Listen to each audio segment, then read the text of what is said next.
The sun has set, the lights are on. We're ready to crown a champion in Phoenix. And we are under the green flag. Everybody headed to one. Just about every lap, Majeski continues to be the fastest truck. Race fans are ready to celebrate. Majeski is ready to close it out. Ty Majeski is going to bring home the hardware tonight in Phoenix. Hell yeah, guys. So proud of you. Thank you so much. Yes!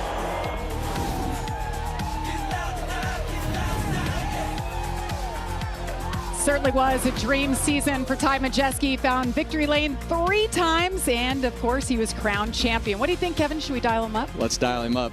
Hey Ty, Kevin and Joey and Jamie up in the Fox booth. Back as the champion this year in Daytona. I know that doesn't make anything good for this year, but it's got to feel good coming back as a champ. Tell me what you expect tonight out of your truck with no practice, and what you think will happen as we go through the night.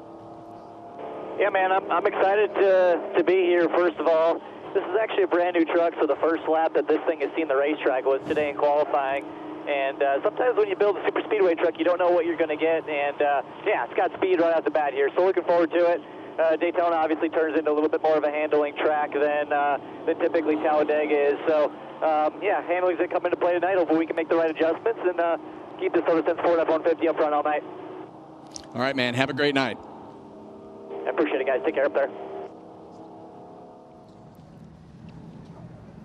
Good to hear from him and his teammates starting alongside him on the pole. That's Ben Rhodes. It's been a minute since he was the fastest in qualifying. What do you think, Joey? Dial him up? Yeah, let's dial him up too. Ben Rhodes, Joey Logano, Kevin Harvick, Jamie Little up here in the Fox booth. You got us? Yeah, what a groove. Hey, guys, I got you. Oh, man, that thing looks good up front. A couple F-150s on the front row. It looks cool. How do you plan on starting this race with your teammate next to you? How do you play the first 20 laps in this first stage? Yeah, well, I mean, we want to stay up here. I want to work with my teammates, but, you know, if we could get 1-2 on this initial start, that would be amazing, but we're going to have to start on opposite rows, so trying to get down or vice versa is going to be a little bit tough, but regardless, I've got enough teammates in this race. I got 4 others. At some point, we're going to link up. It's just a matter of time. Well, you got that experience on your side, too, so good luck in there, man. Yeah, thank you. All right, so that was our front row. Let's take a look now at our starting grid, sponsored by Craftsman. Established Ben Rhodes and Ty Majeski, teammates, and right behind them, Corey Heim. Next to him, Grant Enfinger. Row 3, we've got Chandler Smith and Jake Garcia. Row 4, we've got Lebanon, Tennessee's Dawson Sutton and Cars Pro Late Model Tour champion, Caden Honeycutt. And here in row 5, you have the all-time winner in Daytona, Johnny Sauter, coming back. Pretty cool to see that. Clay Greenfield as well, starting in row 5. Then in row 6, you see Matt Crafton, another veteran as well, along with Tanner Gray, looking to kick his season off with a good start. Look at row 7, Frankie Muniz, the actor. Yes, he is full-time truck racer now. Another really experienced racer there in row 9 with Justin Haley. Look for good things out of him tonight. Then you see Parker Kligerman here in row 12. There's a lot of experience, understands the draft really well. Look for him to be towards the front in this race soon. Row 13, William Swalich. On the other side of the experience, looking to gain that experience tonight. Saw Lane Riggs back there. I don't think he's going to stay there long either. And row 16, welcome back Michael McDowell. It has been a long time since he has been in the Truck Series. For more on him, let's go down to Regan Smith. Hey, Regan. Well, good evening, Jamie, and you're right, it has been a long time for Michael McDowell. In fact, 16 years since he last ran in the Truck Series. Furthermore, though, it's been 13 years since the last time we had a Daytona 500 champion run in the Craftsman truck race here at Daytona. That was Ward Burton back then. I asked Michael earlier today, what are your thoughts on this race coming up this afternoon or this evening? He said, have you seen these truck races? I'm nervous. Those things get crazy out there. A little more work than he might want to do early on in the race, but look for Michael to get up front pretty quick. Amanda? Hey, Regan, the winner of the 2022 regular season and last year's runner-up in the championship returns for his third full-time season in the Truck Series, and Corey Heim's expectations are larger than ever. I asked him why him this season, and he said, I have the experience and I'm due. He rolls off third tonight, and he said that he has to avoid the little mistakes here tonight to find success. So Josh, does he add a championship to his resume? The journey starts tonight. Well, Amanda, I can tell you that Chandler Smith on the other side is not entering this race at 100%. That's because last night, when trying to qualify for the Daytona 500, he slammed hard into the outside wall. He called this the hardest hit he's ever been in his entire career. He got x-rays last night. Nothing was broken, but he told me today, man, I am hurting. My whole body is in pain. But that's not going to stop him from racing tonight. Yes, Chandler Smith, after a couple of years in the Xfinity Series, is back in the Truck Series. He has something to prove, and he said this year it is all about getting race wins and winning that championship in Phoenix for the driver of the 38 car for Front Row, guys. Yeah, when you talk about that hit from last night, Joey, I have a tough time explaining to people, when you wreck those cup cars and you've been in trucks and Xfinity, it's a whole different feeling. So that one definitely banged him up a little bit. Yeah, I was watching that race from inside our hauler, and I watched that, and the first thing he goes, oh, because you just know how much that hurts. The minimum, it knocks the wind out of you, but definitely, you know, probably some concerns if you're doing x-rays, but glad to see he's okay. Probably doesn't feel great, but, you know, tough. Right, you got to be tough if you're going to be a race car driver sometimes. You got to jump in and start your season off in the Truck Series as he's running for points, so you got to do that. Absolutely. So running for points, he's full-time, can't skip out. Let's now take a look at our track description that's sponsored by Craftsman. Yeah, right here you see 100 laps, 250 miles, short stages, 20 laps in the first stage, another 20 laps to make it 40 in the second stage, 60 laps to finish it off to lap 100.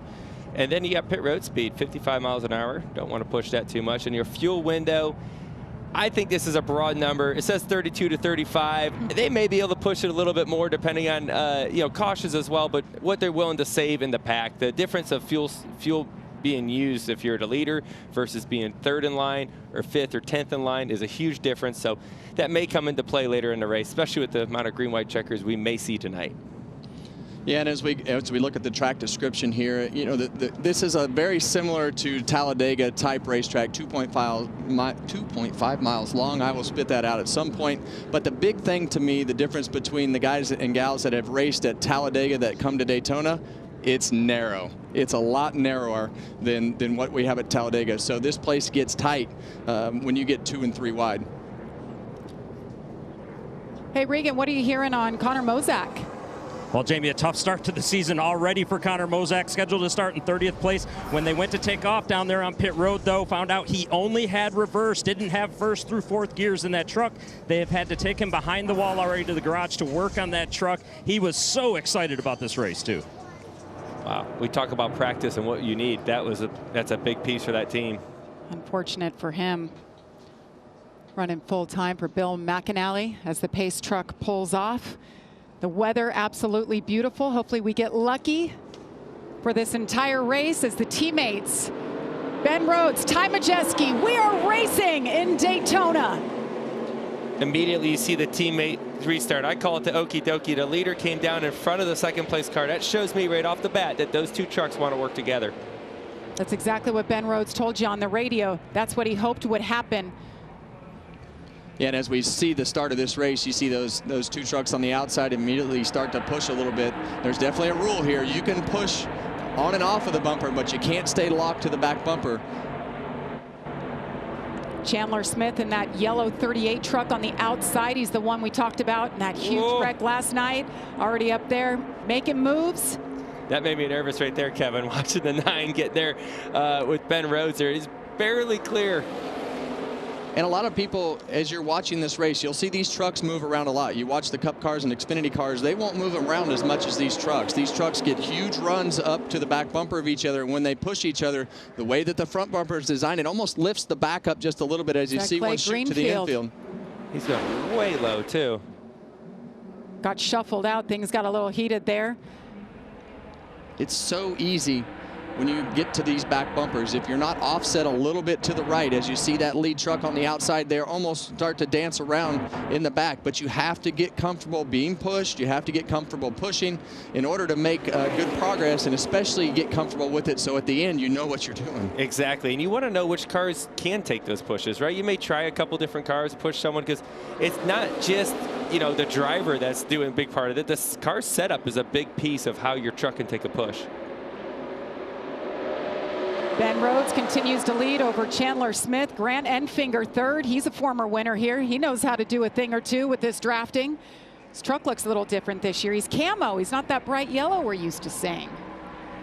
Well, there's a lot of experience behind the wheel of that truck, and I look for Grant to stay up front. And you know, when you see Ben Rhodes and Chandler Smith and Grant Enfinger up front, and then you look at Caden Honeycutt and you know, some of the other guys that don't have as much experience. Right now they're all learning, and those veterans will teach those young guys by them watching, hopefully, and not doing something over their head, what they need to do and get more comfortable as this race goes on.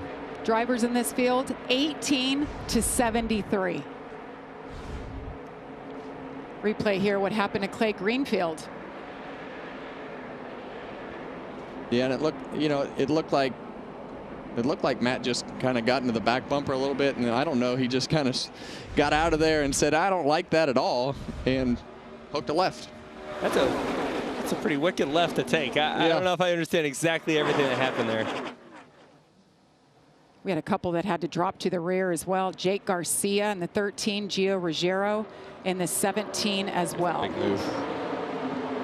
You see it now. That's a move they practiced for later, right? He was able to push him. Honeycutt was able to push Rhodes down the back straightaway and slip him, right? Slip him to the inside. Oh, he's Caden Honeycutt goes around. Was just battling for the lead, now hard into the inside wall. Caution comes out for the first time. Man, I just felt like they were racing so aggressive so early. There's a lot of, you know, moving around in the front of the pack, right? When you're further back, there's not much you can do. But those first lead 4 cars, they were making moves. Middle fire, get rolling. Here we go. We're rolling.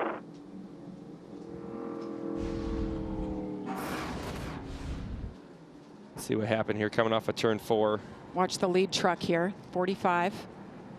You're going to see the 38 get to the back bumper of the 45 just a little. Oh, got a little bit loose right there. It looked like it hit. There's some bumps coming off of turn 4 right there, and sometimes it'll just get the truck loose, or if you touch that splitter just barely on the apron, it'll make that truck come around. 4 laps in, 96 to go. We are under caution for this incident right here. Caden Honeycutt, first crash of the night.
Welcome back to Daytona International Speedway, where we are under caution for the first time in the Craftsman Truck Series.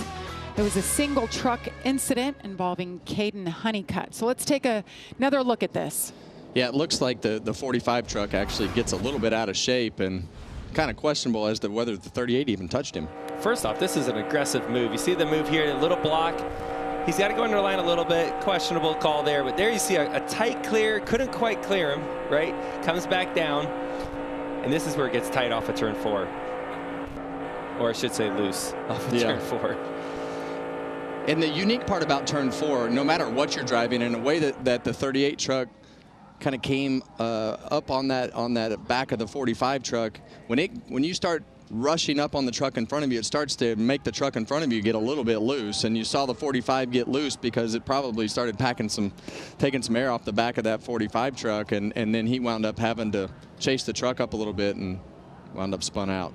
And I think this is something we heard Ty Majeski talk about when we interviewed him under the pace laps. He said handling is going to come into play tonight.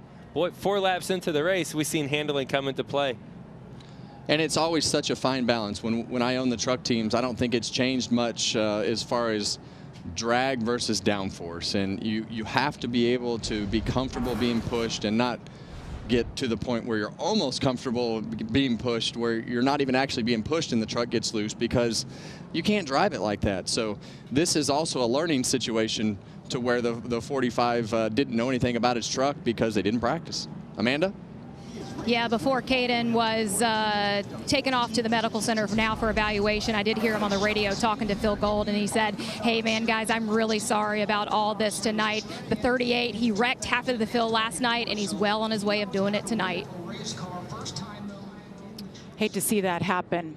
Ran half the truck races last year. We were so impressed with his efforts. Of course, Nice Motorsports, they picked him up for this season full time, so he's going to be starting in a hole regarding points.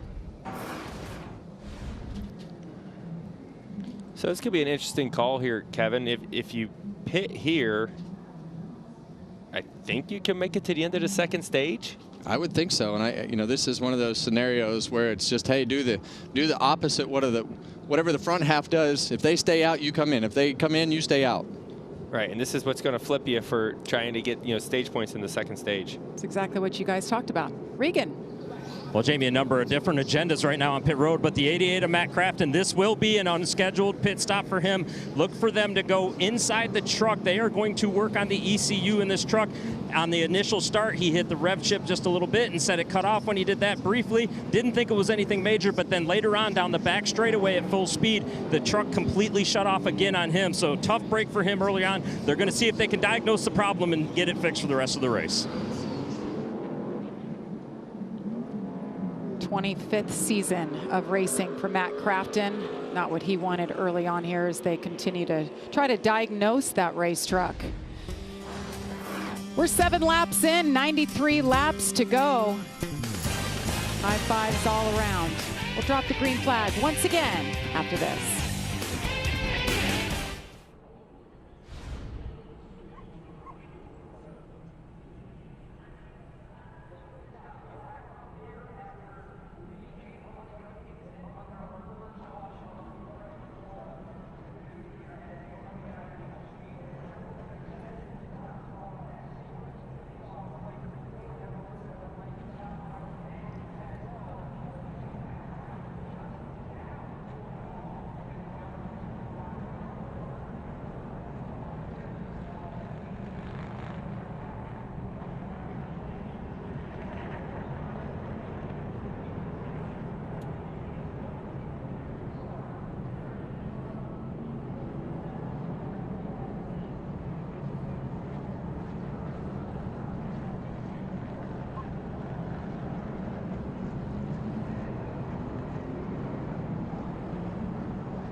Well, last year we set a record for number of cautions in a race at Daytona. It was Calamity Corner over and over again. That was the end of the race. Taylor Gray up in the air, 12 cautions. Guys, I'm hoping that does not happen to us as we're under caution for the first time. We had one caution tonight, excuse me, for that incident right there for Caden Honeycutt. Well, I've got some bad news for you. We're already off to a slow start there, Jamie. I think the caution came out one lap sooner than last year. And the other thing is, as aggressive as those guys were, either that's going to be a wake-up call and it's going to calm down a little bit for a little while, or it's just going to continue to be aggressive. I think it's going to continue. I do too. Yeah. Let's listen to Ben Rhodes' radio. You're going to have to stay on me, give me some good discipline here. Like, if I started pushing out 3/4 of a gap away from those guys, I really need to know that, especially what the gap is behind Steven's second place. Yeah, I mean, some of that is the driver's responsibility too, right? Like when you're looking in the mirror, you have to look in your mirror to be able to control that distance and drag the brake, lift off the throttle to keep that truck behind you where it's at. What do you think? Yeah, well, what happens is a driver gets a little bit too far out there. A lot of drag gets put back on your truck, and the run becomes larger for the truck behind you, and you can't defend that run, right? And that's where it gets really dangerous if a driver decides to make the block while it runs that big. That's a way you get spun out. So you got to be able to control that, and you can feel it. As much as you can see it in the mirror, you can feel that drag just get loaded up on your truck. Yeah, and the engine will really change tunes as well. As you get further out there, as that thing starts to lose RPM and drag itself back, the guys behind you, they're still rolling. We're just about halfway through stage number 1, 20 laps in stage 1, 40 laps in stage number 2. Pace truck is off. Ben Rhodes, Johnny Sauter. Teammates on the front row, Tanner Gray, Andres Perez behind them, Grant Enfinger, and Chandler Smith. Nice restart for the 99.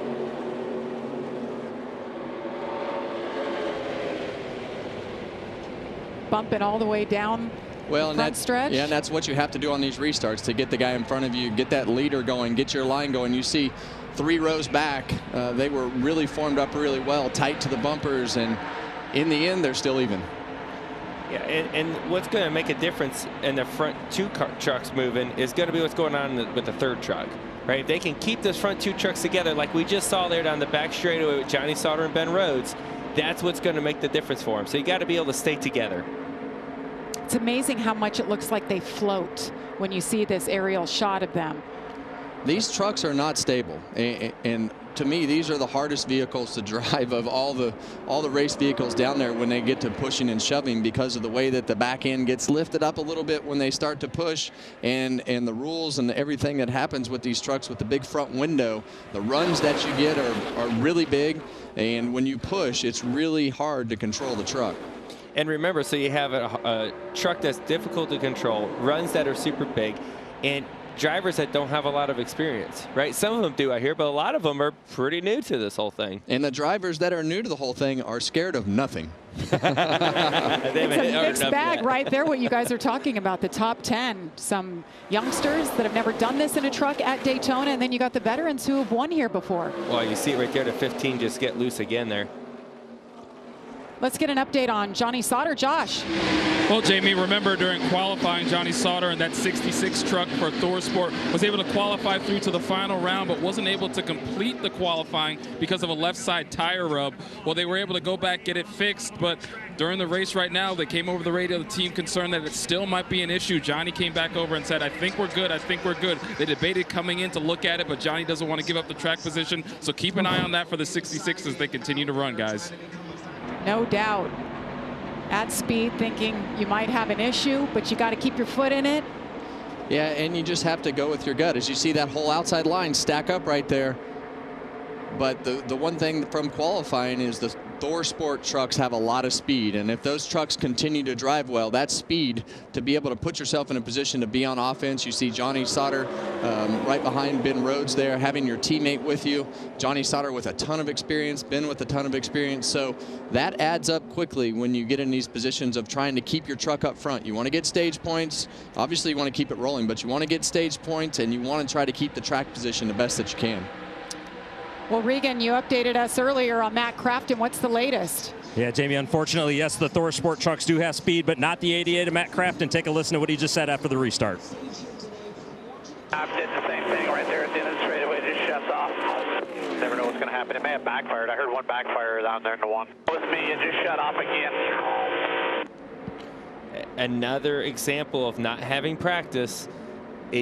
Things are going to pop up. They would have found that in practice. He was waving his hand. See his hand inside the truck. He's waving his hand. He doesn't want no one to follow him, because what he doesn't want is his truck to shut off when someone right behind him and wreck him. Right? That's what he doesn't want. So he knows there's 6 laps to the end of the stage here.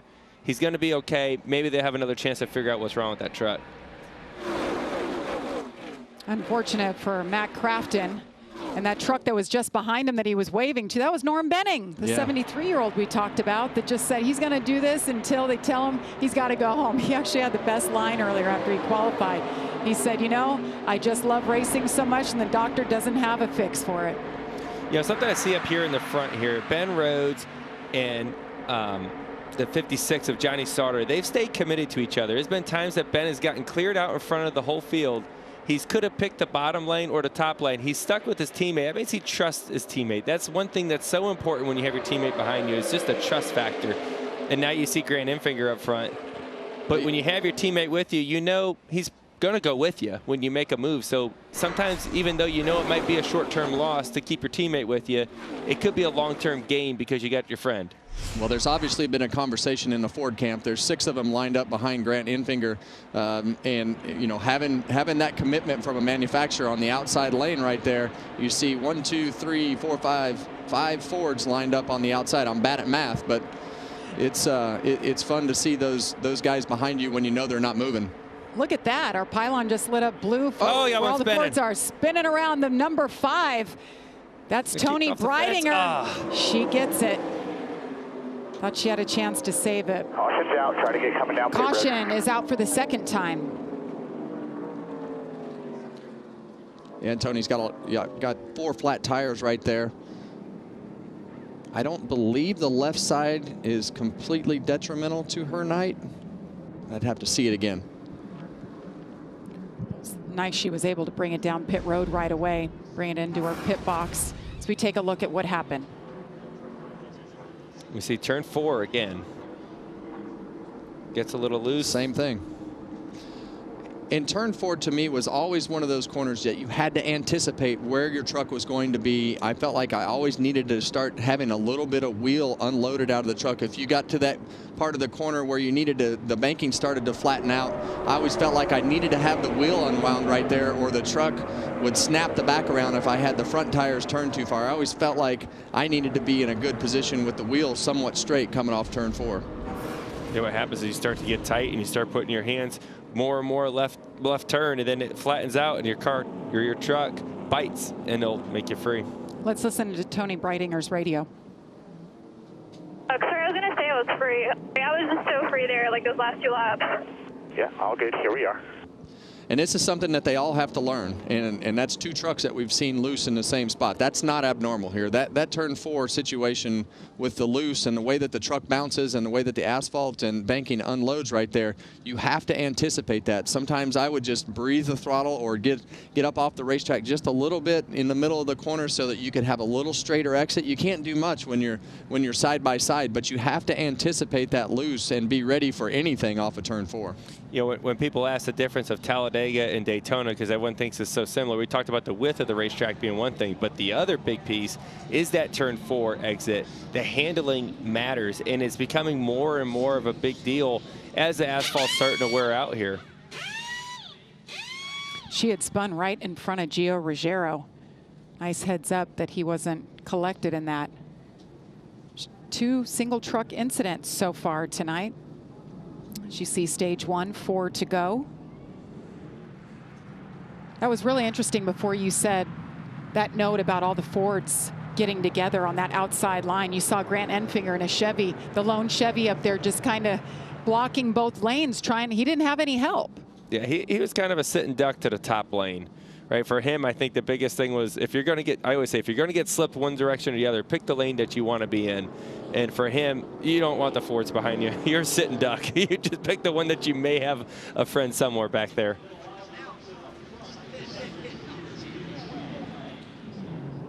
couple coming down pit road. Michael McDowell in that 07. Parker Kligerman in the 75 for Henderson Motorsports. Yeah, and at the end of the stage like that with so few laps left kind of gives you the option to flip the stage or stay out and race for the points. So it's that's a decision that they made for the points, it looks like. Matt Crafton and his issues continue. We'll step aside and we'll wrap up the stage when we come back.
Aerial coverage provided by Goodyear. Since 1925, the Goodyear blimp has been inspiring fans to keep looking up and keep driving forward. Love when the blimp is over the racetrack, especially at a night race. So beautiful. Let's listen to 38 radio, Chandler Smith. These two boys in front better hold on. I don't know if they're ready for you. Oh boy, I think he just oh, man. he set the table. We're going to have a one-lap shootout for the end of stage one. I mean, this can go either way right here. They're going to push and shove. They've proved all night that they're after the points, and we had Regan Smith tell us that he talked to several teams about racing for points, and the best way to protect yourself, reckon, at the end is to get points early, right, Joey? That's right. And I think what we'll see here, you know, if they stay too wide, it'll be too wide. But if they are able to get, you know, a couple cars singled out, that's where a lot of shuffling is going to happen. So it's all going to be about this push and really what happens on the back straightaway. Ben Rhodes restarting on the front row next to Grant Enfinger, Johnny Sauter, Tanner Gray behind them. That 38 truck is the radio we just heard. He's third in line on the outside line in the 38. Tanner Gray with a big push there to Grant Enfinger. Clearing Grant Enfinger before we get into turn one. Look for that top lane down the back straightaway. And this is when it gets interesting, when that lead truck gets out there too far and the outside lane or the inside lane gets connected. They're coming with a high rate of speed, and Grant's done this Smart enough. Move. Yeah, that was too fast to block. Two teammates working together. Johnny Sauter pushing Ben Rhodes. It's not over yet. They got out there pretty far. Grant's going to get quarter paneled there. It's going to slow him back down. The top's going to have a decent run off the corner. Oh, you see him go 3 wide. That's going to hurt the outside lane. It's going to help the bottom, bring it to the end. Green and white checker flag in the air. Ben Rhodes wins stage number 1. All right, good job there. Water temp. Johnny Sauter, Grant Enfinger, Chandler Smith. It's Ben Rhodes' first stage win since 2023. He's having a day. Not bad. First pole since 2018. Get his first stage win in a year and a half. We'll be back for pit stops.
Ben Rhodes picks up the first stage win of the season. Pit road is open and they're coming your way, Regan. Well, Jamie, that's right. They are coming my way. And Andres Perez having a very strong run so far tonight. Running in the 8th position right now. Has been raving about how good his truck is, how super stable it is. But as they were coming to the green and white checkered flag at the end of that stage right there, a huge moment off of turn 4 gave him an opportunity to catch his breath and really settle things down in that truck. They're going to do fuel only, otherwise he likes it. Interesting. We had a few trucks stay out. Yeah, Kevin and I were talking about this a little bit, thinking that there was enough cautions in the first stage there that even if you didn't pit in that first stage, you could almost make it, probably could make it to the end of the second stage. Maybe a risk that not everyone wants to take. So Johnny Sauter had a good opening stage, helped his teammate out. Want to dial him up, Joey? Let's do it. Johnny Sauter, Joey Logano up here in the Fox booth. You got us? Sir. I said, God bless America. Johnny Sauter's back in the Truck Series. I was excited to see it. The Thor Sport trucks were working really good together. How's it feeling? Yeah, no, pumped to be in this T-Sport Ford, and working with your teammates doesn't get any better than that. So seems like all of us got pretty good speed. I really like the way my truck felt with that 99, so hopefully we can make that work a little bit later. But, yeah, just pumped to be back. Doesn't get any better at Daytona. Absolutely. I'm sure you guys will work your way back up towards the front here after that strategy call. Good luck. Thank you. Johnny Sauter, a 3-time winner here with a good truck under him. We'll keep an eye on him. Daniel Hemrick, Justin Haley, Jack Wood all stayed out. We'll be back.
Well, a tire got away from Jason White in the 22, rolled all the way out to the grass, so that will be a penalty.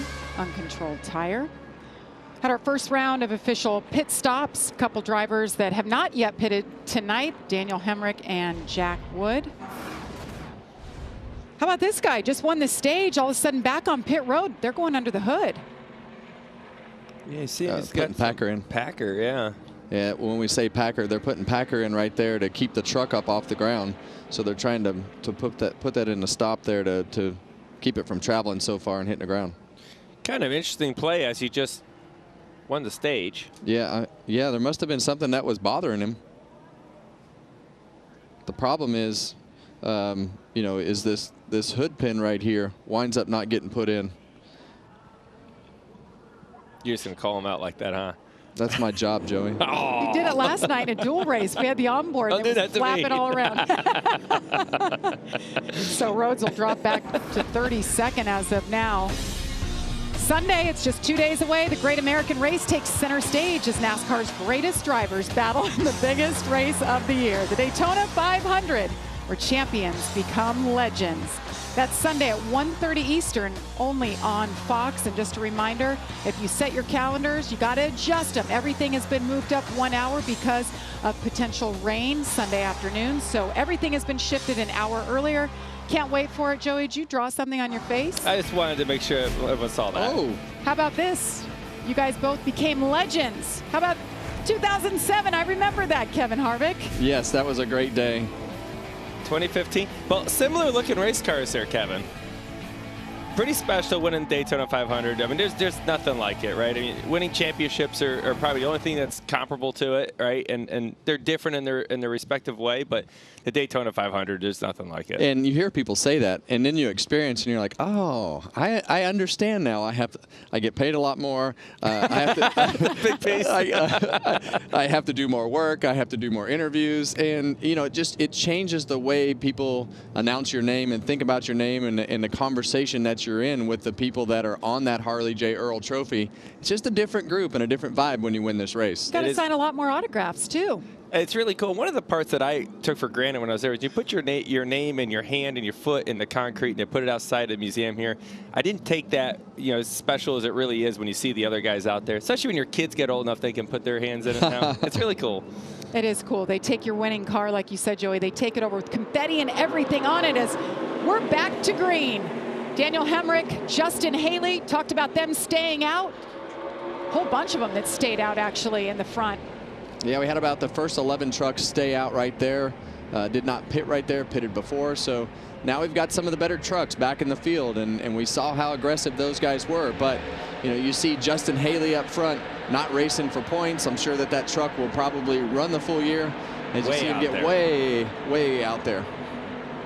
And here they come, right? So now he's got to pick a lane. He's able to manage that pretty well. That tells me that truck's pretty fast. Well, Justin Haley, he's won here in the Cup car. He's had a lot of success on the super speedway racetracks in whatever series that he's been driving in. So we expect him to put himself in a position to run up front. Well, Justin told me yesterday, I said, why are you running the truck race? And he said, well, I've won here in Xfinity, I've won here in Cup, I want to win in the truck series and win all three. Right now, leading the field here. Let's get more on him. Josh. Well, yeah, and for Justin Haley, you talk about him staying out at the end of the stage. Just before the stage ended, he came over the radio and said, hey, this truck is really good. The only thing I need really is to have that track position. So the decision for the team to stay out, and now he's up front, and we'll see what he can do with that 7 truck, guys. I think it's safe to say they're banking on another caution at some point in this stage. Well, you see Daniel Hemrick on the outside in that Napa truck. He's back from the Cup Series, and I promise you there's a lot of young guys and there's a lot of learning right now, but he's probably not been in this uncomfortable truck situation in a long time. We know he hasn't been, but it is a different feeling when you drive these trucks and the way that they push and shove and move around. You know, back here in the pack, you see trucks wanting to get up there somehow. Parker Kligerman experience, Grant Enfinger right behind him, pushing him in the corner. Must feel pretty comfortable about what he sees out of Parker's truck to be able to do that. But when they're 2x2, how do you move forward? You got to start a third lane and look at it work all the way down the back straightaway. They're going all the way. Look at them go. The 75 truck, Parker Kligerman, that's Henderson Motorsports. Want to just say hello to Charlie Henderson. He's under the weather, owner of this team. I'm sure watching his truck out there will help. He just went all the way to the front. New leader by a nose, Parker Kligerman. Yeah, and a lot of experience behind him with Grant Enfinger. Yeah, Grant Enfinger, you know, was up front, pitted, and now he's getting back up there by making a great move like that, picking the right lane. Yeah, and we saw the 13 truck right there get really loose on the bottom of the racetrack. So we've definitely got some scenarios that make these trucks really loose. We also see Matt Crafton up there as well. It looks like they fixed this truck. He's the third car on the third lane, the top lane there. Ben Rhodes, we saw him on pit road. They looked under the hood. What's the latest, Josh? Yeah, the issue for Ben Rhodes, he kept coming over the radio and saying he's hard on the splitter. It was getting a little bit better, but not the way he wanted it to be. Obviously, that truck was fast, but he wants a truck that's good enough to get him a win. And, guys, this is a guy that's a 2-time champion, but when I talked to him earlier, he told me, I haven't had a breakout season yet, a season where he gets multiple wins, like 4 to 5. That is the goal for him this year in addition to a championship. I like it. You see the biggest movers right there. Ben Rhodes up 18 spots. So is Matt Crafton, so maybe they figured out his issues. Yeah, we definitely see why Ben Rhodes wasn't worried about putting that Packer in his truck. He just drove it straight back to the front. And I think that really emphasizes the speed that the Thor Sport trucks have And when you're able to be on offense like that, and you know that you can make your way through the field and be aggressive with pushing and leading and blocking, it just makes you as a driver more confident in everything that you're doing. And he drove straight back to the front. And what I think just happened in this race, as a third lane just formed for the first time in this whole race, it changes the dynamic of the race for the rest of the race, right? But it just changes it, because before everyone was scared to go 3 wide. I don't think it'll work. I'm not going to go out there. I'm scared I'm going to lose. Now we've seen success in that lane. It'll happen more often. We're already halfway through stage number 2 as Grant Enfinger continues to lead over Ben Rhodes, who just drove through the pack to the front. You won't miss a thing. We're going side by side.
Three wide at Daytona. Ben Rhodes up front.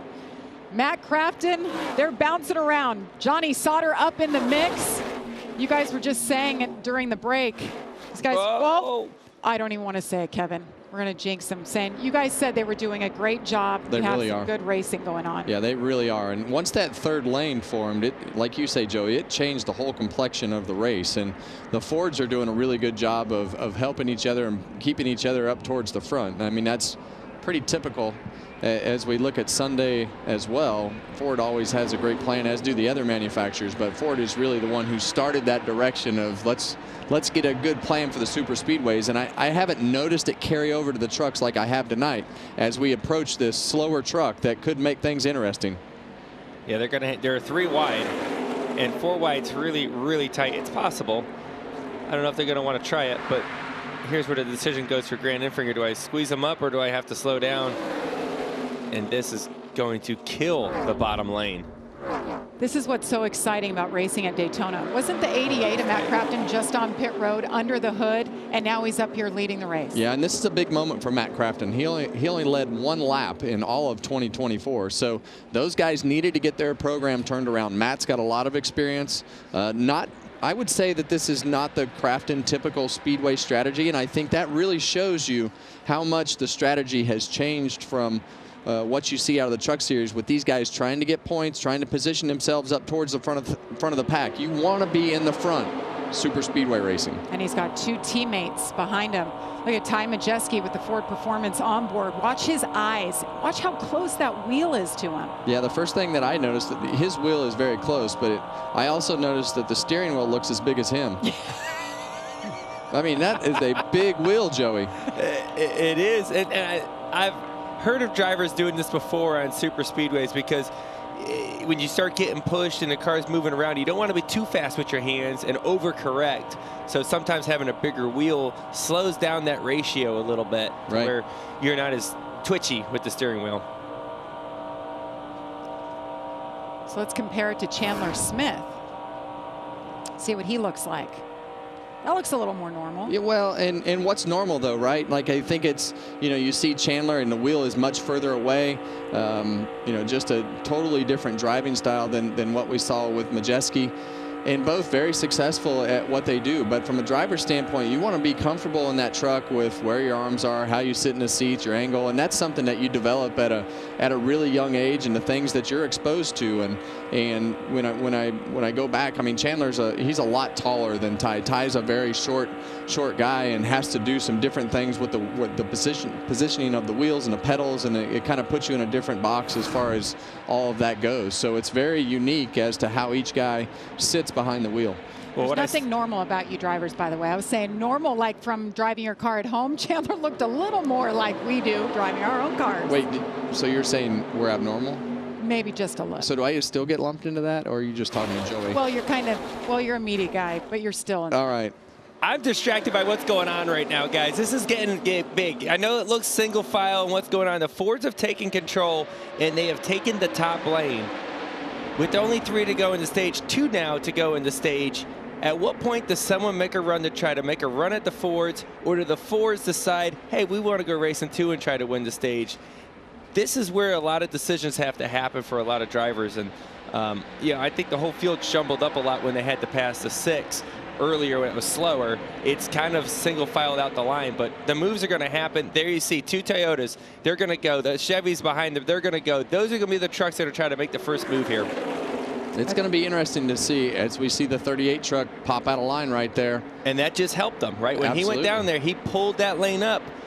You either got to make a decision. Are you sticking with your Fords, or are you going to go down and try to lead that lane with a couple Toyotas in it? We haven't mentioned Stuart Friesen, 52 on the inside. 1 lap to go in stage number 2. He's hooked up with another Toyota behind him, and Corey Heim.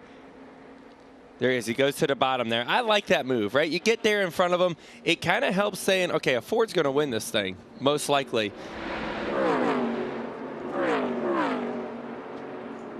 As you guys typically call it, energy. Can they get enough energy on that inside line to stop the Fords on the outside? That's a big commitment, though, from those Sport trucks, right? They were pushing each other down the backstretch. Very easy to make a move there if one of them wanted to. William Sawalich has joined those other Toyotas on the inside line. Number 1, 4th in line. Here they come. Green and white checker flag in the air. Matt Crafton picks up the stage win, celebrating his 25th year racing in the Craftsman Truck Series. I'm impressed with Sport and what they did right there. 1, 2, 3.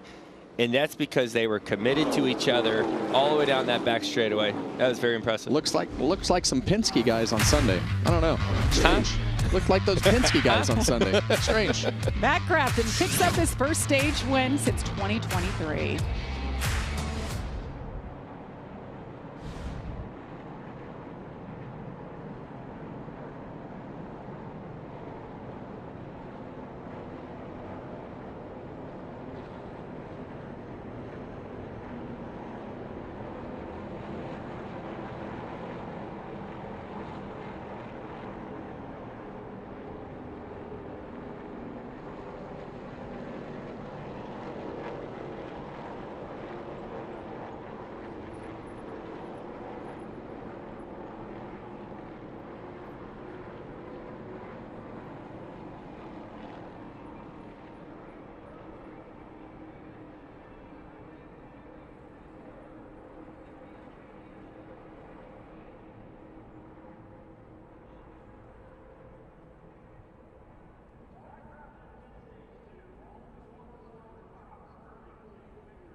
Welcome back to the NASCAR Craftsman Truck Series. We're racing for the first time in 2025. This is the World Center of Racing, and this is how it breaks down so far. The Truck Series, we have 3 stages. We've had 2 stage winners, and it's all been ThorSport. Ben Rhodes picked up stage win number 1. Matt Crafton, stage win number 2. They're coming down pit road. They're coming your way, Josh. Well, a little pump fake for the 99 and the 98 there. They decided to stay out for this round, and they'll come in to pit for the next time around. Amanda? And Josh, we're going to take a look at the 11 of Corey Heim. He's going to make his way. It was Scott Zipadelli that said, bring it to me. They're going to take tires as well as fuel, but Corey was very neutral on his truck, said, I don't really think I have anything wrong with this brand new truck. Regan? Well, Amanda, Matt Crafton, one of the trucks that stayed out right there as well on this round of pit stops. And just to follow up on that, when the yellow flag came out for the stage break, crew chief Josh Hankish came over the radio and said, we might get out of this pack for just a little bit and stick to the original plan. So 3 teammates up there, guys, they may have a little bit of a plan we don't know about yet. Well, Regan, you kept us filled in on his issues tonight, but he was able to come back, won the stage, and we talked about it. His 25th season in the Truck Series. I remember him back in the day, Kevin Harvick. Yeah, Matt's been around the Truck Series for a long time, kind of a staple for the series. He and Menards have been connected for a long time. 3-time Truck Series champion, and you know, I think as you look at his career and everything that he's done, it's been pretty remarkable and been doing it for a long time. What do you think? Should we talk to him? I think so. Dial him up. Hey, Matt, Kevin up in the Fox booth. You got a copy? Yes, sir. Loud clear. Buddy, I got to tell you, usually we see a strategy out of you that is pretty conservative, and now tonight, is it just that thing is so bullet fast that you're just like, heck, I'm taking control of this race tonight, and we're just going to lead?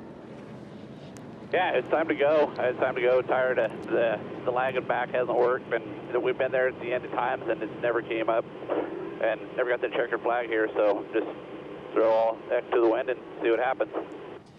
How's the handling with the trucks? We've seen several of them get loose. Is yours handling pretty good? Yeah, Josh and these guys, I mean, the drivability is really, really good. I've seen some of them underneath me really loose. So they did a very good job of having speed and the drivability with it. So very happy. All right, man, keep it up. Good luck. Thank you. And Matt Crafton will lead the field back to green for the 3rd and final stage. Who will get it done? Stay with us.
tomorrow on Fox Primetime Hoops. 2 of the Big Ten's best go head-to-head.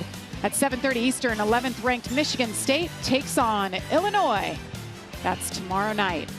All right, guys, so we went to break. Matt Crafton was leading. Right after we went to break, this is what happened. He came down pit road. Both of you are questioning this call, so let's get more, Regan. Let's hear from his crew chief.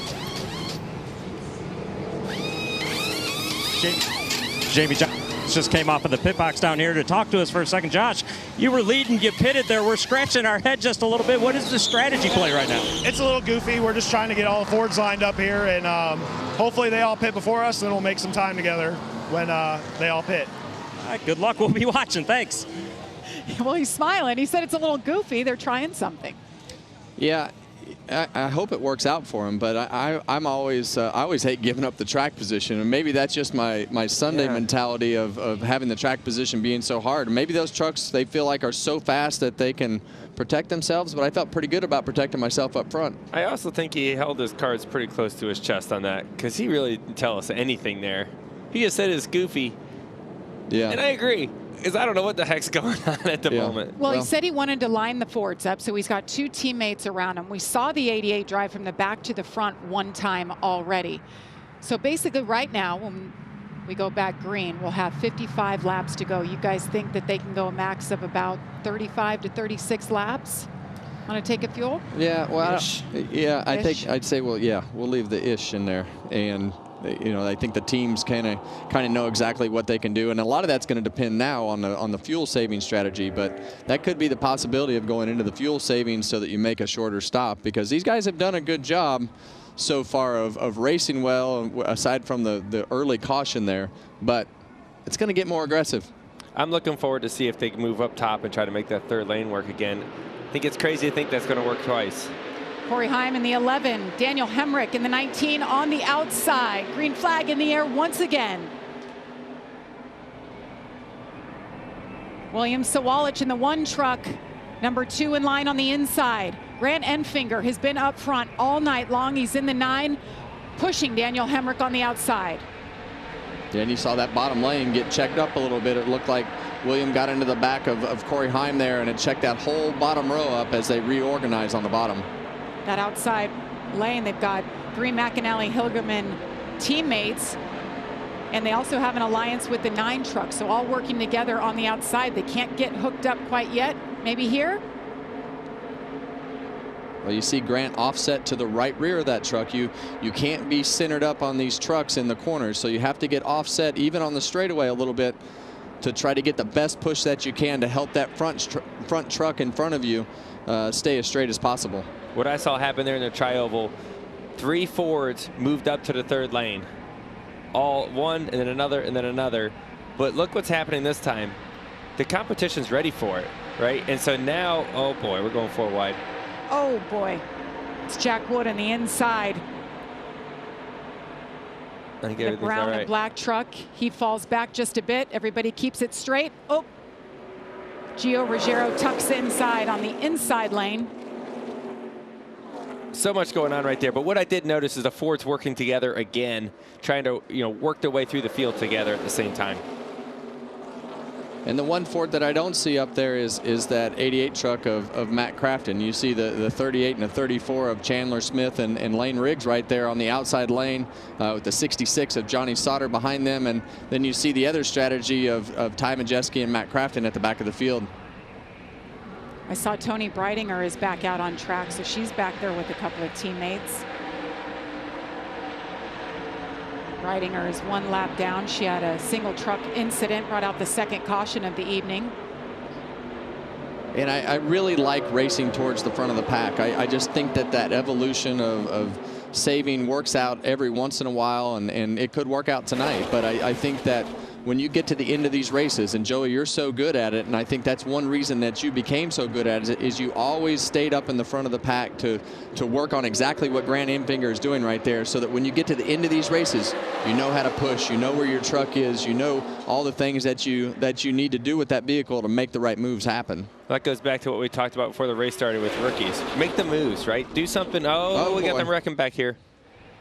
That's the 18, Tyler Ankrum. Caution is out. We do have a truck around right behind him. Yeah, that was Dawson Sutton right behind him on the apron. It looks like some sort of engine trouble or oil line loops or something with the 18. Our 5th caution of the evening.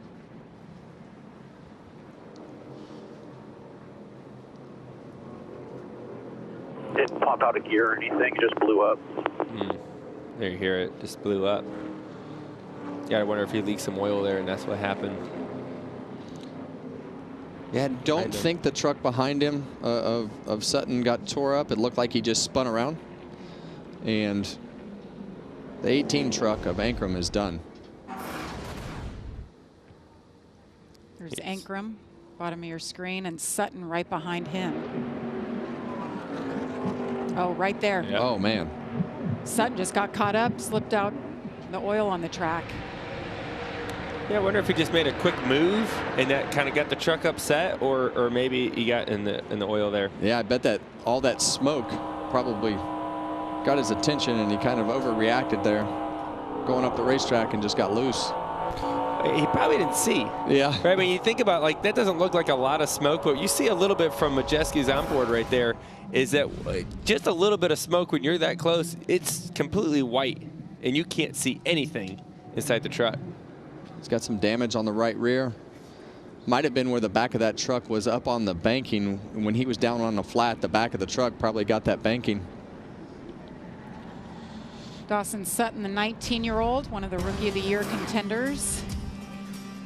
We'll step aside. 51 laps to go from Daytona. Chandler Smith, Lane Riggs out front.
Welcome back to Daytona International Speedway. What a night it has been as we reach the halfway point of the first race of the season. Happy to have you joining us here on FS1. I'm Jamie Little, joined by Kevin Harvick, Joey Logano, Amanda Busick, Josh Sims, and Regan Smith, bringing us all the stories from pit road. So here's a look at the race so far. 9 different leaders, lead changes 20. Cars on the lead lap 32, and we officially have 2 trucks out of the race, Caden Honeycutt and Tyler Ankrum, who just brought out the most recent caution. As you see, track cleanup continues. Tyler left most of his oil from his truck on the racetrack, so it's taken a minute to clean all this up. Luckily, it is out of the groove for the most part. So much speedy dry, these trucks are going to think they're racing on the beach again. That's right. It's going to be a little dusty when they fire off here.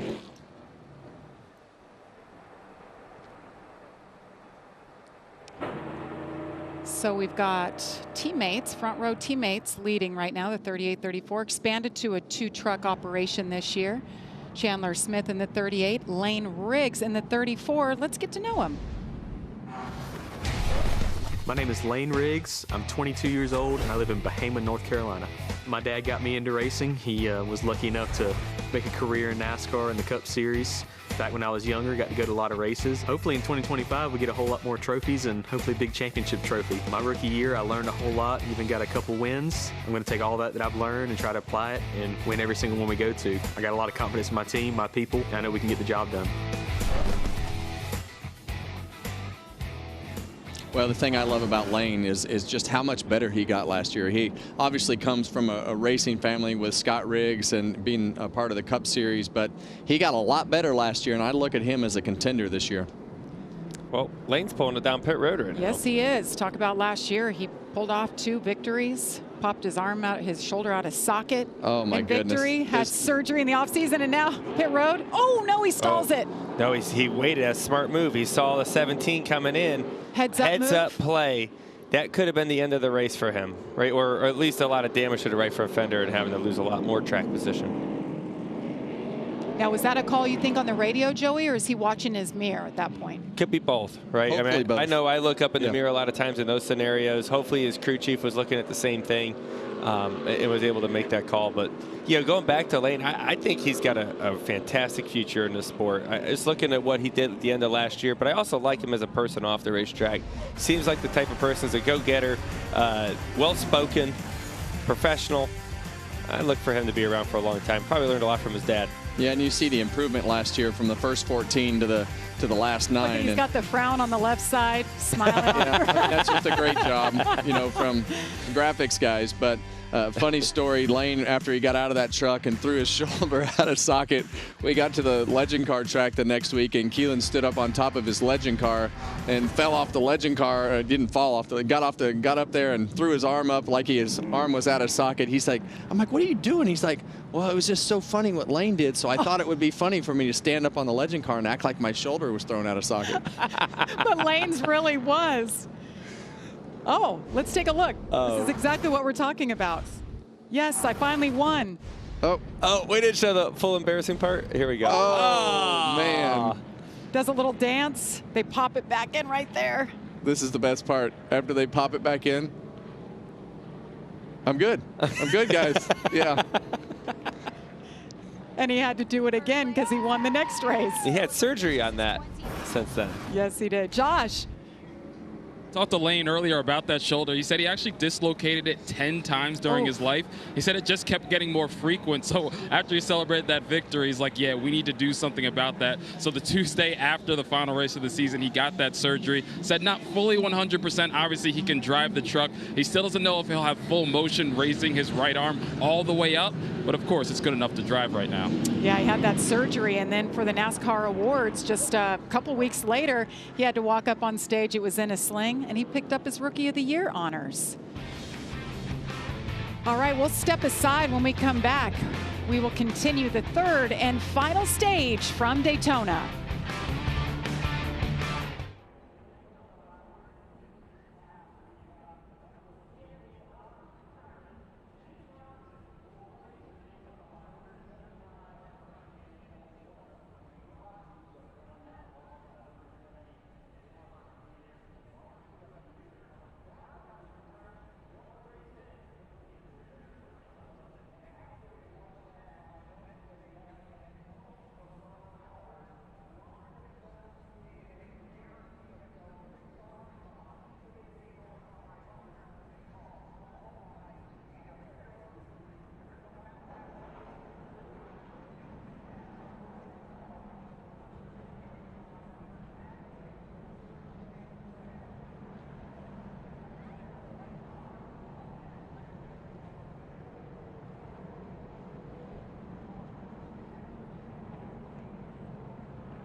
Welcome back to the NASCAR Craftsman Truck Series, racing from Daytona.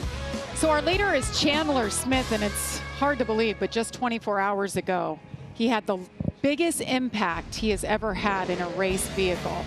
This was it during the dual race. See the 66 right there, trying to race his way, and bam!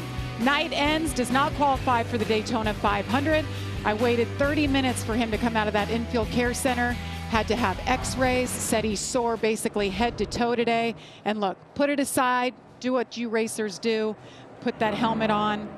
Now he's looking to win this race tonight. Well, if you're going to race, you're going to wreck, and I think that the thing that he'll probably go home and do now that he wrecked that Cup car like that is go home and work on his safety system. That's usually what happens when you take a hit like that the first time. You're like, all right, all those things that they've been telling me about getting everything right, I need to really concentrate on because that hurt, and you could see how bad it hurt after he hit the fence. 100%. Just like the way you break down your car setup after a race, after a wreck, you need to break down what your safety setup is all about, and ultimately keep yourself healthy longer, or be able to recover quicker in those type of scenarios. So it'll be 54 laps to go. Gas game is real. We've saw a lot of these guys come back to pit lane that last time by and top off. You hear Majeski with his truck shut off. So we're getting to the point where there's some gambling that might not be in that window yet, but it's getting closer to starting to happen. I think they like keeping their options open a little bit by topping off. Pit stop shorter. Will actually be 45 laps to go. It's getting by, guys. Less than half the race to go. Chandler Smith in the 38, Daniel Hemrick in the 19, Parker Kligerman, 2 wins at Talladega. Loves this style of racing in the 75 truck on the outside. See those first 4 trucks attached. Both lanes. The bottom lane is almost non-existent besides those 3, maybe 4 trucks. That's Timmy Hill in the 56 truck, 3rd in line on the bottom. Haven't talked about him tonight. He just lost those dancing partners, falling back to William Sawalich. That's fun to watch. You see the 19 and the 9 hook up there down the back straightaway. That's how much faster 2 trucks are when they're able to hook bumpers and stay close to each other like that. It drove away from the 3rd car in that lane. Both of them did. Hemrick's not done yet. He's still trying to make the move back up there. How about Daniel Hemrick? Started his career in NASCAR in the Truck Series, went Cup racing, went to Xfinity, won a championship, went back Cup racing, and this year full-time in the Truck Series. And he told me, he said, honestly, you walk in, it's a little humbling. He said, but I'm in a truck that I know I'm capable of winning each race, and I have a chance to win a championship this year, and that's what it's all about for him. Absolutely. You know that truck's fast. It was really fast last year as he makes the move underneath Smith here right now. Sit on there. Bottom lane's now most connected for Justin Haley for Spire Motorsports in the 7 truck, 3rd in line on the outside. And you saw that 19 truck about a half a lane off the bottom right there. I think that's just one of those scenarios, Joey, where he just doesn't want to tug on the wheel. Yeah, for sure. And you saw the top lane kind of roll down that front straightaway. Yeah, because of that. Check that whole bottom lane up. And really, with these trucks tonight, we've seen that outside lane be able to get formed on all the restarts and go a lot better. Guys, 5th truck, that red truck on the inside, Tony Breidinger. She brought out a caution, the 2nd one of the night. She wrecked that truck. They were able to fix it up, and here she is in the hunt. That's a pretty good hit to the left side of that truck, too. So team's done a good job making repairs, it looks like, and she's done a good job at bringing it back through the field. And she's racing full-time, great equipment for Tricon Garage. Well, you see Chandler Smith right there, right on the right side of Daniel Hemrick. I wanted to say Christian Eck is there for a second.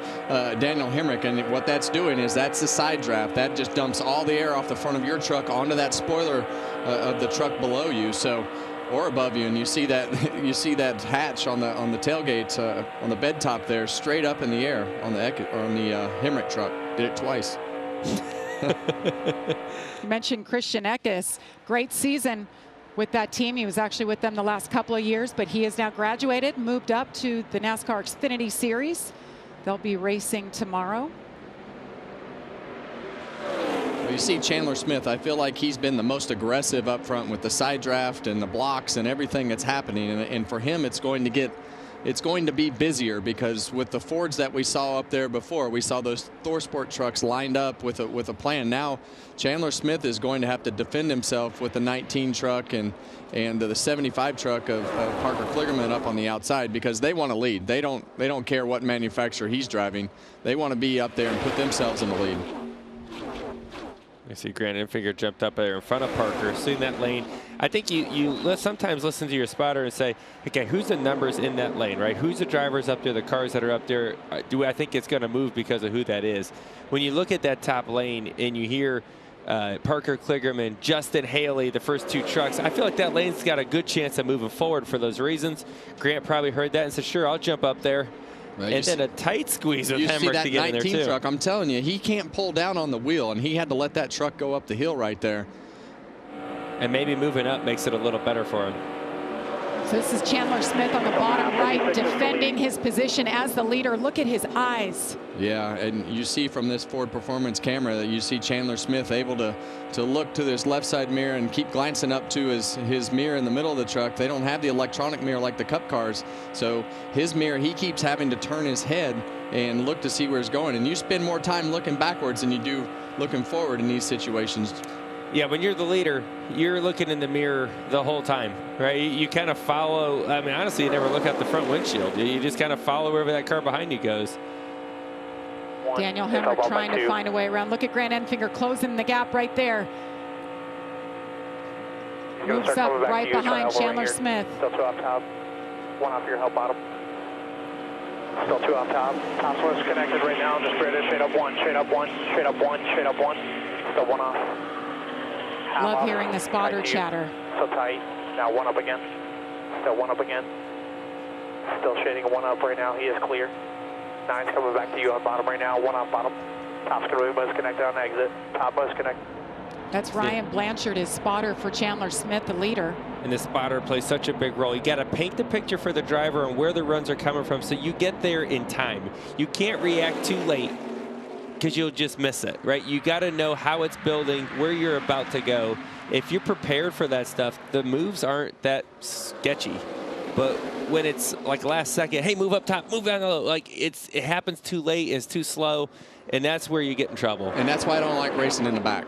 I think when you're racing in the front, you are able to do all the things that Chandler is doing right now of changing lanes, and that spotter is actively getting better and better, and that communication gets smoother and smoother, and the trust level just keeps going up from the driver's compartment. And then all of a sudden you're able to call those things a little bit tighter, be comfortable with those calls being a little bit tighter. Guys, we haven't talked about Ben Rhodes in a while. Won stage number 1. And I think those guys have purposely did what they did with the pit strategy and everything that they had, and been ultra conservative. We've seen them be able to drive back to the front when they want to. Well, you mentioned that. Let's listen to Ty Majeski's radio. Okay, like me and Crafton, we could catch up in a half of a lap, not even. Like, I'm sitting your quarter throttle right now behind Crafton. At 10-4, when they start bailing up, we got to get connected.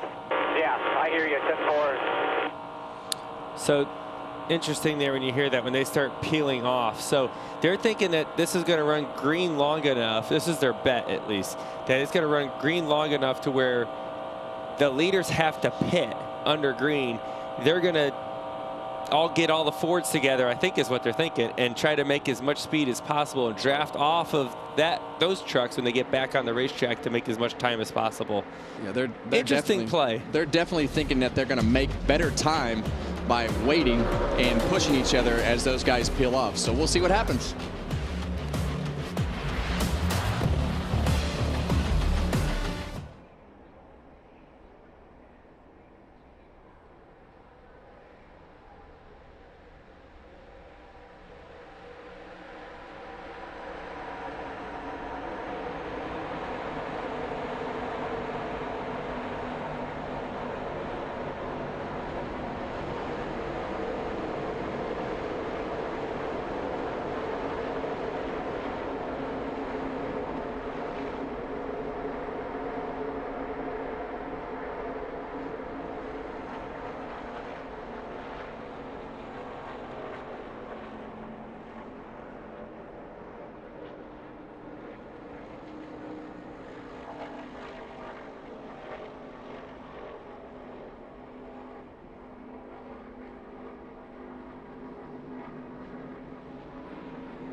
Well, pit road just became a busy place. Multiple trucks came in.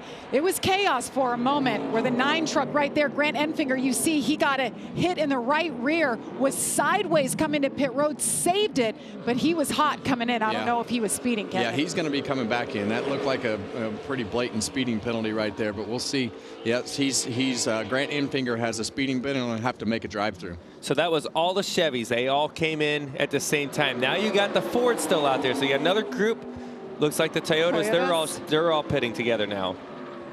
But what's going to happen is the Fords are going to be able to run longer because they kept repitting under caution every chance they can. So they got more gas in their trucks. Pitting under green, that's where you see the mistakes happen. 1 penalty so far.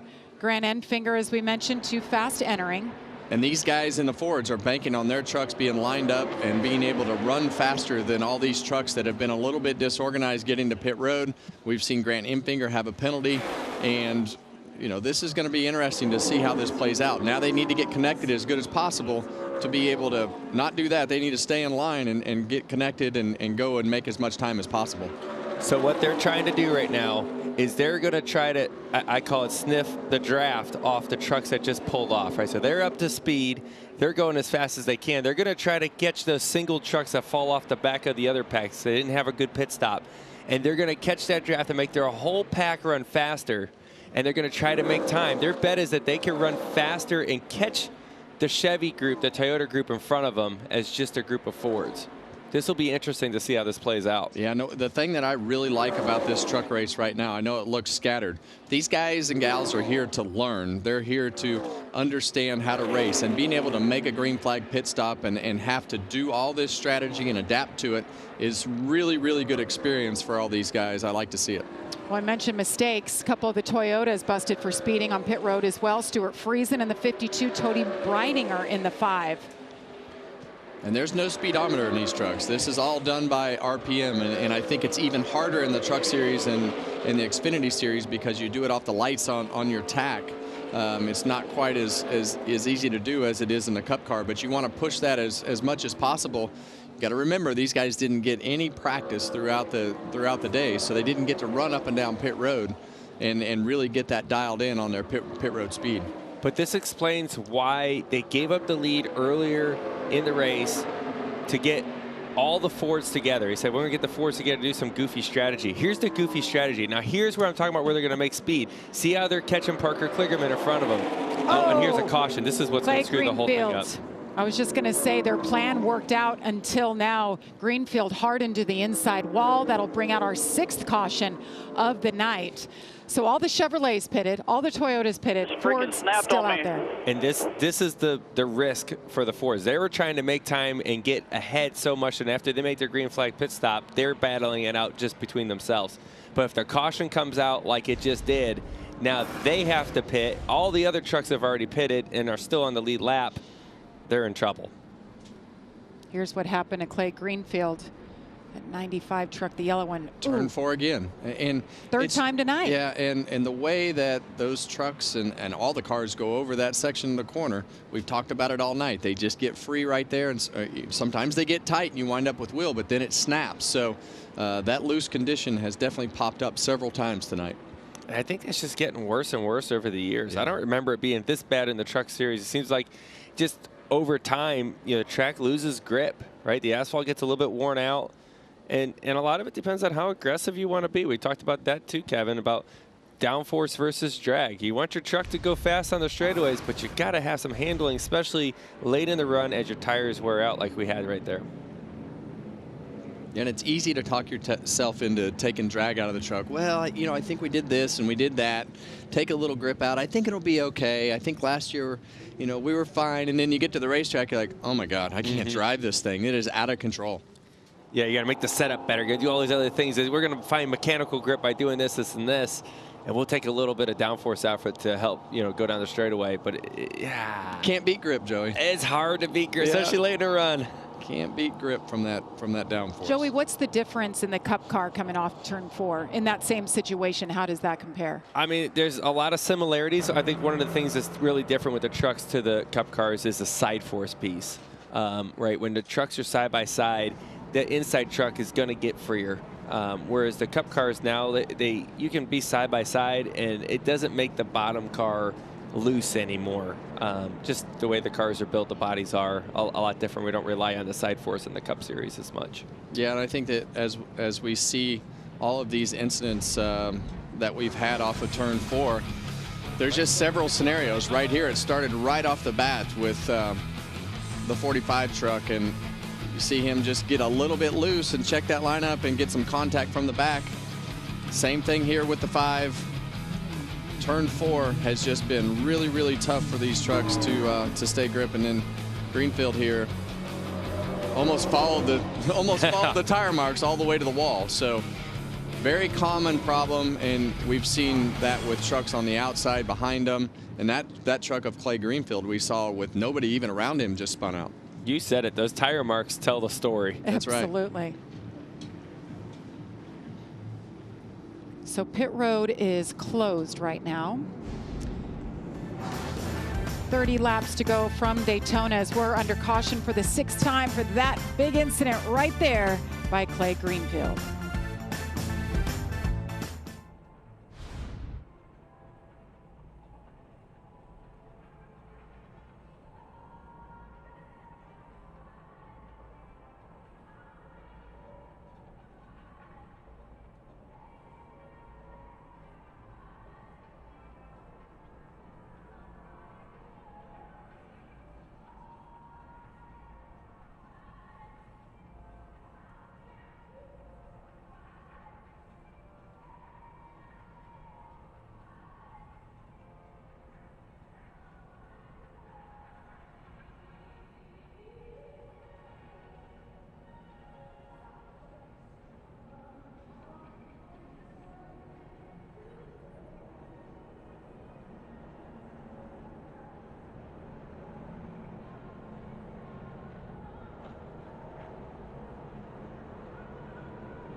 Aerial coverage provided by Goodyear, celebrating 100 years of an American icon, the Goodyear blimp.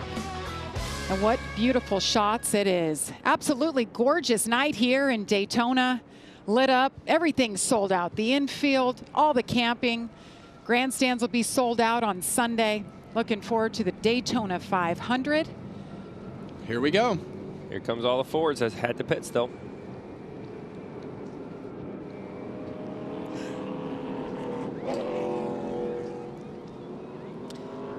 Love that shot overhead. Wipe the grill, make sure you get off any debris. Well, 99 taking tires. Yeah, we see the 99 taking tires, and then we have a truck come around him that's going to make it difficult for him to get out of his pit stall.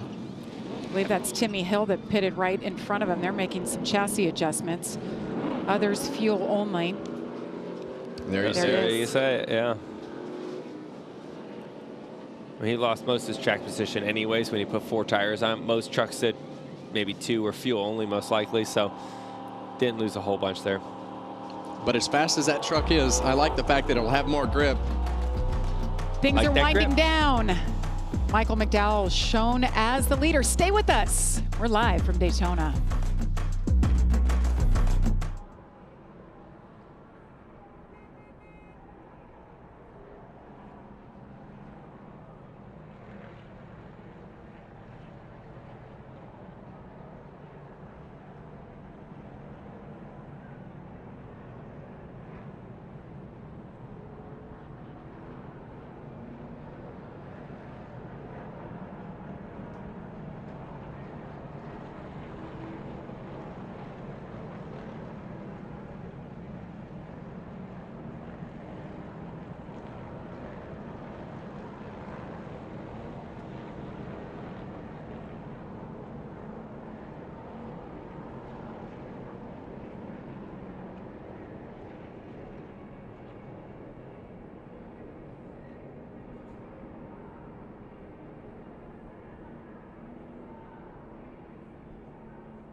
And when you look at that Harley J. Earl trophy and you look at the names on that trophy, sure, we have some upsets here and there, but it's a who's who of NASCAR racing. And when you look at the history and everything that goes with the Daytona 500 and what that means to our sport, there's just nothing that matches it, you know, in anything else that we do on the schedule. Join Kevin Harvick every Tuesday and Thursday for NASCAR's #1 on the charts podcast. Kevin gives his expert opinion on top storylines and brings the biggest names in sports and entertainment into the racing world. It's Kevin Harvick's Happy Hour, presented by Echo Park Automotive.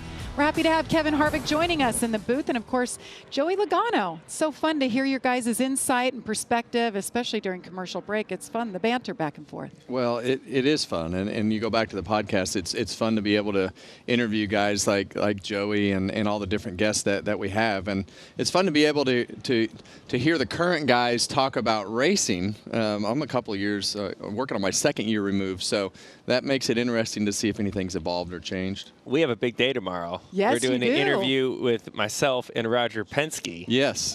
Which I've never done a sit-down interview with my boss before, so I'm looking forward to doing that. Yeah, when I asked for that, I was like, well, I don't know that we can make this work, but it would really be fun to have those two together to be able to talk about your championship, but also just so many different things that fell together when you went to Penske. So I'm interested. I'm not going to give you a lot of insight on my question. No heads up. I don't want you to I have to sleep on all the hard answers. Looking forward to seeing that. Of course, that'll air on Sunday before the Daytona 500. 11:30 Eastern is when our coverage begins. Get those hard questions in there, Kevin. Let's check in with Regan. How you doing, Regan? Well, Jamie, just a couple of quick updates for you. Michael McDowell currently in the 14th position. They wanted to pit with their teammates under that green flag cycle. He could not get to the bottom to do that, so this caution, not something they wanted. They were at the mercy of the Fords who they were running with at the time, and they had not stopped yet. That was the only plan that they could have. And then the one truck of William Sawalich having a very good night tonight, been running just outside of the top 5 the majority of the evening, but keep an eye on this as it plays out and the race gets closer to the end. He is struggling to get to the bumper of the trucks in front of him. Kevin, Joey, I know when it gets to the end of these races, you got to be able to get aggressive. If he can't get to the bumper, that could be a problem. That could definitely be a problem because you're going to have to be a good pusher. But you know, in the current position that he's in, you know, running 7th there, looks like he's going to line up 8th on the outside. But sometimes just being in the middle of the pack when everybody else starts pushing, you wind up being a little closer to the guy in front of you, regardless. Yeah. And being in the middle of the pack at this point is not where you want to be. You know, coming down with 25 laps to go, it's going to get aggressive, right? Pushing's going to get more aggressive. There's going to be another caution. Big restart for Gio Ruggiero there. Raja Caruth in the 71 didn't have a chance on that restart. Well, it's the first time he's been up there tonight, and as we talked earlier, there's just you know, there's things that happen, but we see that outside row start to form.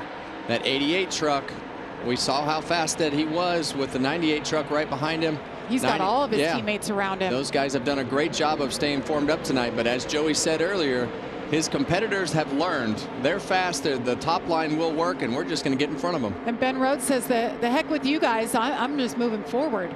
Ducked out a line from his teammates. The 38 and the 34 shot down the middle and carried a ton of speed, got their way up top, and now they're leading that 3rd lane, looking like they're going to be in control of this race by the time they get into turn 1. Tanner Gray, haven't talked about him tonight. The 15 truck just behind Gio Ruggiero. 3 wide once again at Daytona. And we see a lot of those Toyotas in the middle lane all formed up. So this has definitely become more team-oriented than I've seen before. And the Fords have really done a good job all night of doing that as the Toyotas are joined up in the middle row. But Gio Ruggiero, this is his Truck Series debut. Yeah, and you see Gio, he knows which lane all of his friends are in the same brand. And you see it get really, really tight with Raja down there on the bottom. Raja Caruth in that 71 truck. You seen it wiggle a little bit there off of turn 4 to 17 of Raja Caruth. It's just uncomfortable watching. When they get 3 wide, there's even less room. They're going to be tighter on your door, which is going to make you even freer. If your truck's not handling good, not comfy. There's Chandler Smith trying to control the lead right now, seeing if he has any friends. He's done a great job of controlling that lead, and he's definitely been aggressive with those blocks and trying to control the speed of each lane and get down and block the lane that's coming the fastest. And right now he's got that 34 truck of Lane Riggs behind him on the top groove and the Toyotas on the bottom. Got his one and only teammate, well, had him behind him. Now he dropped to the bottom. Ooh, they're getting stacked up. Yeah, and this is when it gets really dicey, when you have to hold that truck on the bottom with more wheel, like Joey was saying. The radius of that corner gets tighter, and especially when you can't unwind the wheel off the banking as that truck starts to bounce. Gio Ruggiero, unapproved adjustments at the start of the race, dropped to the rear. And here he is leading at Daytona in his debut. Chandler Smith on the high side.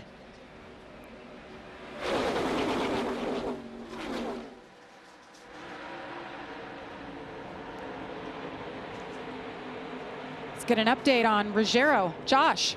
Well, before the race, I talked to Gio's crew chief, Jeremy Donnelly, and he told me, look, this kid, of course, this is his first truck race. He's got a lot to learn. The one thing I can tell you about him, he can drive, and he can drive fast. We saw that in the test earlier this year, but he said he's got what it takes to be a factor in this truck series. He may make some mistakes. He's going to have a lot to learn. This is his first time doing live pit stops in a race, but the talent is there, and we're seeing that right now, Jamie. Toyota has so many young development drivers coming up. I mean, I help media train these kids a little bit, but they already come in, Kevin. I mean, they're 14, 15, 16 years old. They're already so polished and buttoned up. Toyota goes out and scouts these kids from across the country and then finds places to put them. And that's why you're seeing Tricon Garage, 5 full-time trucks. There's so much talent there. Yeah, and that Toyota program does a great job in giving these guys time to develop. And when you talk about Gio, he's won pro late model races, super late model races, ARCA races. He's won all the races and deserves to be here and the next in line. And Toyota has a whole system full of those guys waiting to be the next in line. As the leader crosses the line, we've reached our Craftsman, 20 to go.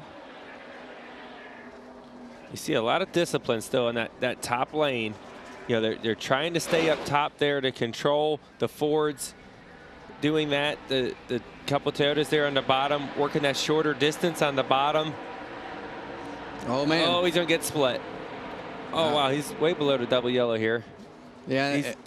Well. Oh, wow. 4 wide. 4 wide at Daytona. Gio saves it. It looked to me like he got kind of forced down there, and he went all the way to the bottom to keep from having a wreck as we're going to go 4 wide. Oh, boy. William Sawalich makes it 4 wide. Heck of a job for these drivers. That's unreal. I thought they're going to wreck off a 4 there. Chandler Smith continues to lead. Has his teammate right there with him. Lane Riggs, Tanner Gray, Gio Ruggiero teammates behind them. And now what we've seen now, the teammates at 38, 34, they moved down the racetrack. They tried to make the top work, but it's hard to beat that shorter distance in the corners. 19 laps to go at Daytona. Chandler Smith continues to lead. We're going to step aside, but you won't miss a thing.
Caution is out for the 7th time at Daytona. You saw it in side-by-side, multiple trucks involved. Looked like it all started with Jack Wood. He got into the outside wall, and it was truck after truck. A lot of damage. You see it right there. Huge hit, though, for Raja Caruth. Tony Breidinger involved in her second incident. Matt Crafton. It was a good night going until this moment.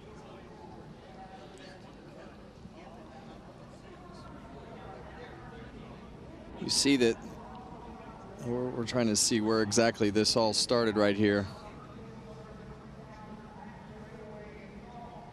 Yeah. What'd you see there, Joseph? Trouble. I think there's a checkup early ahead of them when the 11. Let's watch that back one more time. Yeah, it's already kind of started there.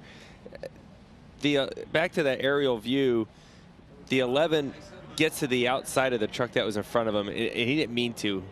And I think he lifted here, right here, the 19 and the 11 right here. I think they see how he gets up next to him. It doesn't mean to. It kind of checks up everything back here, and then it kind of pushes the 91 a little bit sideways to where Ben Rhodes gets to his outside a little bit and gets the timing off and just clips him in the corner of his bumper, and that just sets off a chain reaction of just trucks getting destroyed. Yeah, and the further that you get back, when those trucks check up in the front of that line right there, and then all of a sudden the trucks that are 2 or 3 behind you don't see anything happening, and they keep shoving you, and you're trying to let off, and you get into the outside like we saw Ben Rhodes do into the right rear quarter panel there, and it just sets this wreck off. Yeah, I mean, you got to think. I mean, you're all over the truck in front of you. All you see is rear spoiler.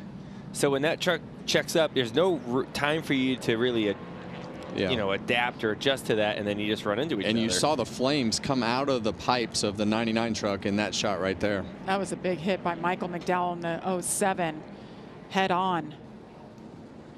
There's the 71. Look at Raja Caruth. That's the worst slide. There's a worst feeling, I think, in motorsports, because it's the longest slide, knowing an impact is coming your way. And you just hope it doesn't hurt that bad. But that's a pretty good hit there. Just destroyed the truck front to back. On board the Ford Performance, on board Ty Majeski. And that's what I'm talking about right there. Like, you didn't hear a lot of throttle lift, and he was being shoved from behind.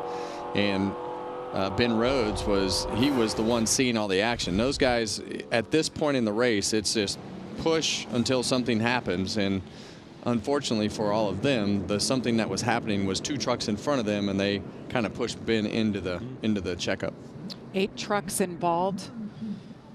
The 7th caution of the night. You think about how fast your reaction times have to be, right? If you're right on that truck in front of you and they lift, you have to be ready to go to the brakes that quick, and you're not ready for it, right? You think you're going to be wide open. You're aggressive. You're going to push down the straightaway. We're going to move our lane, and then everything gets a little bit wonky in front of you, and you got to lift. It's going to set off the chain reaction. That's why down the highway you're supposed to leave a big gap to the car in front of you, right? It's because it gives you time for that. But in racing, you can't, and this is what happens. That's Michael McDowell.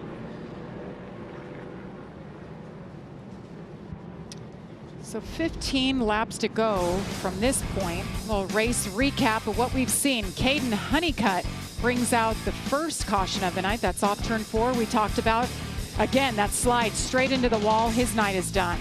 Yeah, we have definitely put plenty of tire marks there with trucks spinning out off of turn 4. And here's another one with Tony Breidinger right next to those old tire marks, and she got away with that first one right there. She was able to continue after that. She was involved in this last wreck. Ben Rhodes picks up his first stage win since 2023.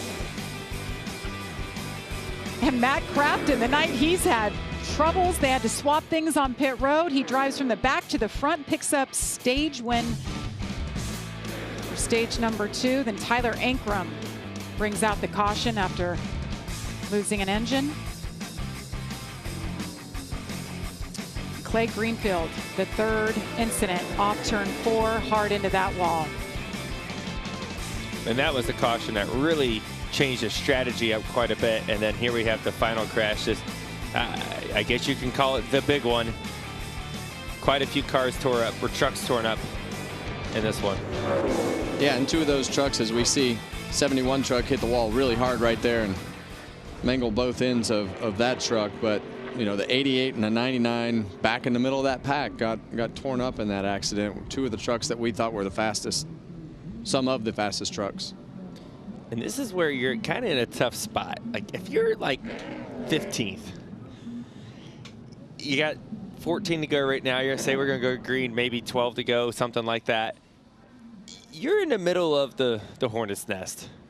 There's a really high likelihood of crashing at that point, right? You're in the middle. You're not as far forward as you want to be, but you don't want to ride in the back because then you have no chance of winning, but you're just in the wrong spot. That's why this whole point up to this point of the race, you were trying to position yourself to be ahead of that spot. Those guys that are 15th are in a scary place.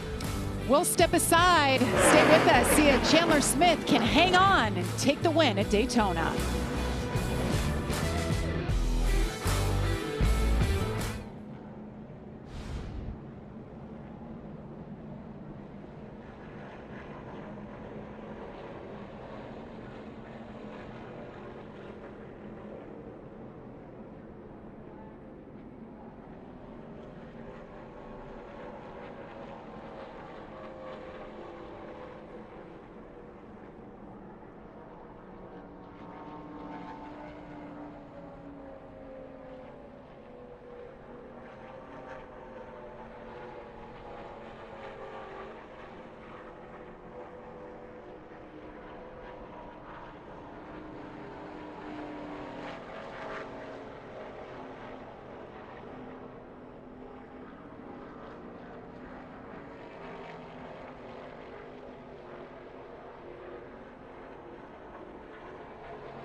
The 67th running of the Daytona 500.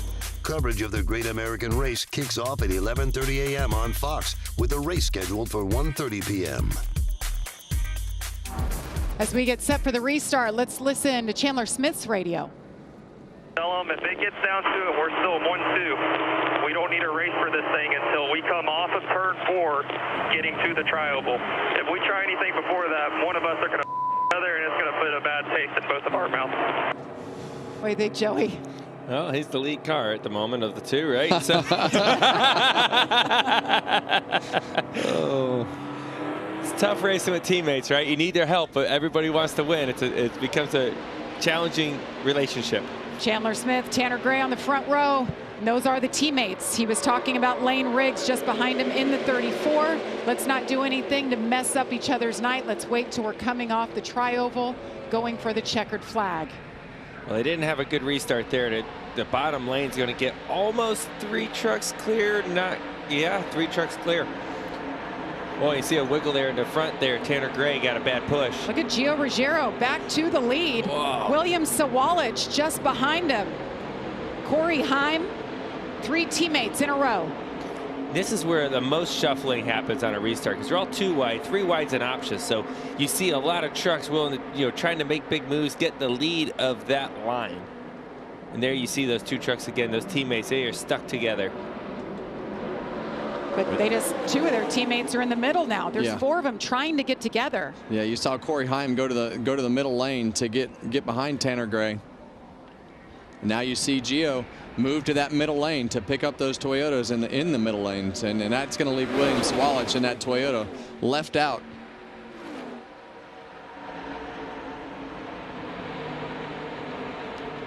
Gio's job now is to block 3 lanes. Look at the damage here on the front of that truck right there, Chandler Smith. He pushed, I forgot who he hit down the back straightaway there, but he ran into him so hard it really knocked the nose in of that truck. Now when there's big, all the air on the front of it, it's not as aerodynamic. There's a lot more drag that it may have just added to the front of that truck. Guys, I'm so impressed with Gio Ruggiero, the leader right now. His truck series debut, and he's out there drafting and blocking like he's been doing it for years. Yeah, this kid has raced a ton of stuff, though. And what a save by what I believe is Corey Heim up there. He was completely sideways into the corner. Amazing save. Corey Heim in the 11. He gets behind his teammate, Tanner Gray. They're 3 wide here at Daytona. 10 laps to go. Joey, what are you thinking? Kevin, what are you thinking? 10 laps to go. Well, I want to be as far forward in a 3 wide mess as I can be. Gio right there blocking the top lane. He's got a teammate behind him. I think that is a good sign. He's got 2 teammates behind him. So I think that those guys have control for the moment. And as this becomes more single file and you see that bottom lane drop off, you're going to see those Fords do exactly what they just did. They don't want to be where they are. They know that they have fast trucks and they need to get themselves positioned back at the front of the pack. So it's going to be a battle to position yourself at the front of the pack. There's Parker Kligerman. Goes to the inside, see if he can get any help. Nobody goes with him. You see the hood flaps coming up on the 38. That means there's a lot of air getting up underneath the hood, and it's exhausting out of those hood flaps. You don't see the lead truck do that very often, so that tells me that you can see the gap right there where the hood meets the front bumper there. That's not good. No. And you look at how easy they're able to attach there. It's got to be hurting them. Well, you can tell that it's hurting them just because of the fact that they just keep losing speed. And at some point, Lane Riggs is going to have to. They're going to have to tell him that he's got damage on the front of this truck, and he's not going to win the race unless he goes somewhere else. 38 trucks done. He's got to go around them. They got to switch positions. Look how slow they are going. And there he goes. He's got to bail, and as sad as it is, you got to bail on your teammate in this situation because you're both going to go backwards. And it's horrible because they were so good together as a pair. And that's what happens at the end of these races. Things get mixed up. You wind up with guys that you hadn't drafted with all day, wind up with trucks that have damage, and the next thing you know, you're trying to learn what you need to do with your truck with another dancing partner. And look at that. We go from 2 tandem racing side by side. Now they're single file with 7 laps to go from Daytona. Look at this. 5 drivers have won in their first career start. Could Gio Ruggiero become the 6th? He can, and as we've done this race through the years, I mean, this is a place where first-time winners can happen. It just, you allow yourself the opportunity, and several guys, as we see, have capitalized on that. But do you want to be leading when you come out of turn 4 on the final lap of this race? Give him the lead anytime you give it to me. Yes, I'm with Joey. I want to lead as much as I can lead because you control the most when you are in the front of the race, leading the race. If the caution comes out after you take the white flag, whatever the scenario is, I'd rather take my chances being the leader. I tell you one thing though, right now, if you're the 17, you're 20 years old, right? You're Gio. You don't really know exactly what you're doing. It's your first time you're in this scenario. 6 laps to go. I got the whole line behind me, mainly single file. the storm's brewing, right? Something's going to happen at some point. All you're going back through is watching all the races that you've watched on TV before, all the data, talking to your teammates, your crew chiefs, anybody you get information from. But he's never actually done it until right now. That's a nerve-wracking moment. He's probably only done this 2,000 times on iRacing. It's a lot different in a video game there, Kevin. These kids have so much experience and so many resources from a simulation standpoint. They study. The expectation of today's driver is much different than it used to be prepared. And you just don't have a lot of practice. And right now it's trial by fire by leading this race. 5 laps to go from Daytona. Gio Ruggiero doing a masterful job out front ahead of his teammate Tanner Gray. Corey Heim with them as well. Now they're getting side by side again, trying to make a move. Those Fords have been trying to work together, got separated. Strategy didn't work out. See if they can do anything with it here. Yeah, Ben Rhodes, we talked about him all night with such a fast truck. He's come back from the back again. And there he is, and Gio missing a block. He's gonna get shuffled big here. Just like that. Continues to lose positions, gets sideways there, he saves it. The 19, Hemrick, got into the 17. Grant Enfinger now getting back up there. Well, we see Bailey Curry on the bottom down there in the 44. We haven't mentioned his name all night, and he's up leading that bottom line with 4 laps to go at Daytona. Tanner Gray going down the middle, shuffles out Grant Enfinger. Saw the middle open up just for a second, shuffle him out immediately. Yeah, and there we see another move 4 wide, and you see Daniel Hemrick back out of the throttle to keep everybody from crashing right there. Whoa, lane rigs sideways, everybody's sideways, taking their runs. 4 laps to go, this is what you're gonna see. Ben Rhodes out front with a lot of help from Parker Kligerman in the 75. And look who's behind them. Lane Riggs had to leave and bail on his teammate, Chandler Smith, who fell right behind him. Now he's made his way up just a little bit with all that damage. Well, Chandler Smith is in a way better position behind these trucks than he was leading. He's not having to push as much air. So that's really the only option that Chandler Smith has, is to be a good pusher now because of the damage that he has on the front of his truck. 100%. Third lane trying to form up top. Still half of your help. There you go. You saw that truck of Parker Kligerman be the last one to pull out in front of that top line. Saw the momentum coming. We saw this with Eric Jones last night in a qualifying race. Made a perfect block to go from the bottom lane to the second lane right there to lead that outside line with a lot of help behind him. And what I've seen here, all this shuffling, moving around, the experience is leading again, right? The guys that are up front a lot of times is now back up there. High-speed chess match. See the sparks fly off of Lane Riggs. Got too far down on the bottom. And that's what Lane Riggs needed. He needed that. He needed a truck that was fast enough. Even though Ben Rhodes has damage, I think it's better than the 38 truck. You see that 38 truck just cannot hang with the back bumper of that 34. Yeah, look at the alliances here. Yeah, Parker Kligerman is a Chevy. He's by himself. He's got 2 Toyotas behind him in that lane. I'm not feeling too good if I'm Parker. You see the 17 truck shoot through the middle. Wow, look at how the 99 of Ben Rhodes is the leader there on the bottom, was moving around so much into turn 3. Look at Parker Kligerman, 2-time winner at Talladega, a part-time driver, full-time broadcaster now. White flag is in the air. 1 lap to go from Daytona.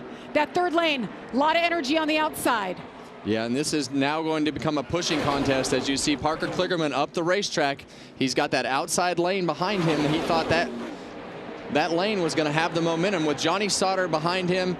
And here comes the run for Johnny Sauter. If he could hang on to his truck. He's got his teammates behind him. Ben Rhodes goes up, gets into the trucks on the outside. Ben Rhodes goes around. Sauter goes around. Parker Kligerman out front. Corey Heim behind him. They're wrecking behind him. Lane Riggs goes around. More trucks wreck. Caution light is out. I'll put it out. I got him wrecking off of 4. Parker Kligerman. See the caution, yellow flag with the checkered flag in the air. Unofficially, Parker Kligerman was the leader at the time of caution. Love you guys. Hell yeah! We had a We had a very similar situation last night in the duels with that caution right at the end.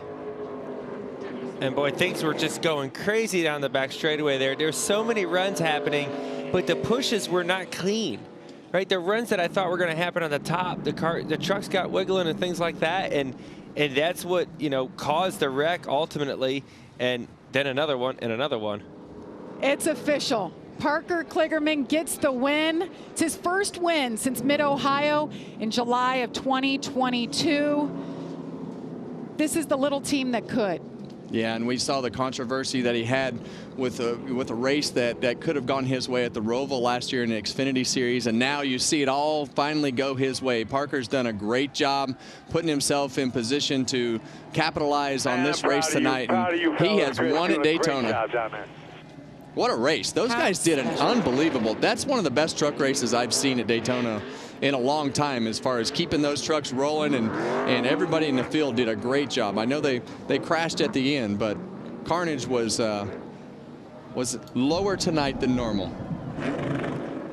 And didn't look like it was easy to drive, whether they're getting pushed or just driving by themselves off of turn 4. So fun to watch. Henderson Motorsports, third career win. Charlie Henderson, of course, thinking about him. Team owner, under the weather. God, this has got to bring a smile to his face. Yeah, and you know, this team has been in and out of the Truck Series for several years. You see Food Country on the side of this truck has been a big supporter of this program for a long time. Parker's going to be excited. Yes, he is. Big Machine spiked coolers on board with him. Part-timer did a great job tonight. He did it.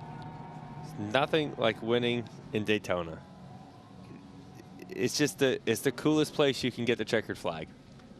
And the fact that really, if you know what you're doing, you bring a solid truck, big team, small team, it doesn't matter. This small team just won a Craftsman Truck Series race at Daytona. So many hugs all around. Lane Riggs frustrated. One of the trucks that wrecked there on the last lap. There were a lot of them. Yeah, and those guys did a great job all night. Lane and Chandler Smith did a great job. Gio, you see all those really young guys that are gonna have a long career and everything that's happening. See them shake hands right there, and that's the tough part about this. You know, you can have a great night and just not get to the finish line and wind up finishing 18th like Lane Riggs did. Well, if you never heard about Gio Ruggiero, you have now. That was really impressive. He's in this series full time. What a debut tonight.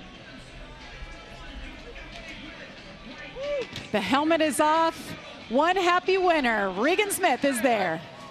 Well, Jamie Little, it has been one heck of a celebration down here on the front stretch.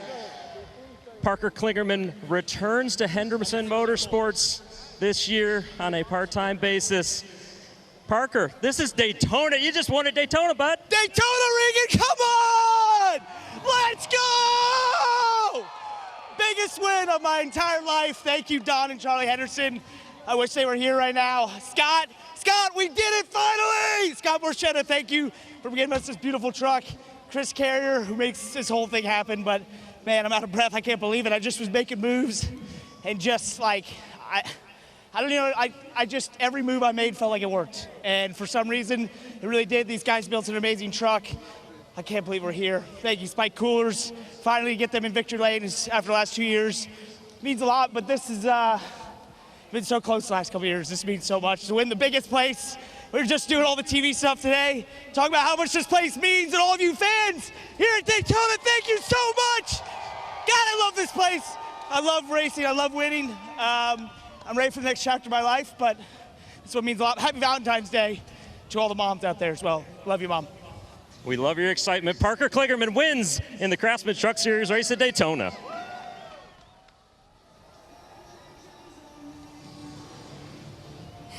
And off camera, Corey Heim has been just giving so much praise to Gio Ruggiero tonight and how well he did out there. And Corey, I know you were a little bummed over the radio after this race, but your team reminded you it was a great points day and the future is ahead. How would you summarize it?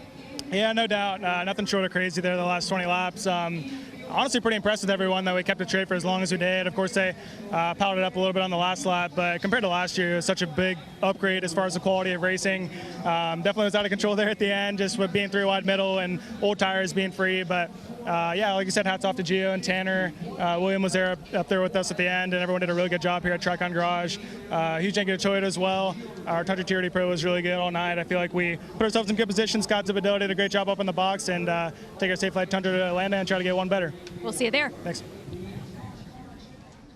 Gotta love that emotion from Parker Kligerman. Planting the flag in the infield. So let's take a look back from the overhead shot and see where it all started here. Well, you see they're obviously 3 wide off of turn 2, and as they head down the backstretch, Parker in the top lane right there. You see the 66 of Sauter and the trucks behind him start to get kind of all over the place, and then they finally got each other out of control in the bottom lane and shot him up the racetrack into the 66, and that kind of turned it all into a mess.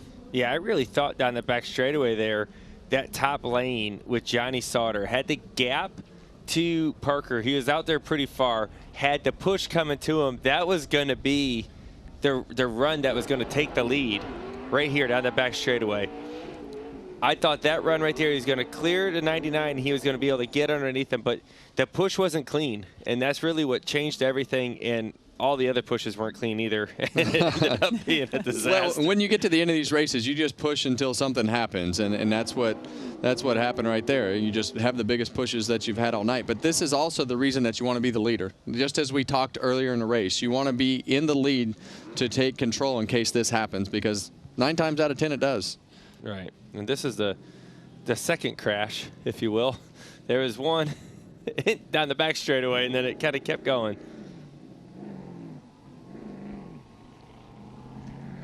Yeah, and you see that 99 truck gets shot up the racetrack into the side of the 66. Unbelievable shots.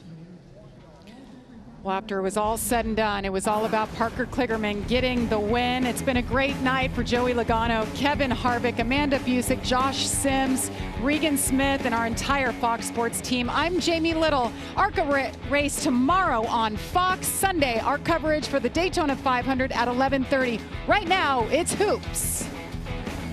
Game face on, I don't fake that. I intimidate, eliminate competition like a dinner plate. I'm what makes a winner great. I invigorate. You buckle down and disintegrate. You feel me? Coming through with that weak sauce. You weak boss, don't wanna take a week off. I stand tall and confident. You ain't hot as me. You don't stand at all. You a mockery. I am on the rise. I was told only the strong survive. The difference between y'all and I, without wings, I was born to fly. Get your game face on. Get your game face on. Get your game face on. 'Cause I'm coming to play, boy. This copyrighted telecast may not be reproduced, retransmitted, or used in any form without the authorized written consent of NASCAR Broadcasting. NASCAR would like to thank all of our fans for your support.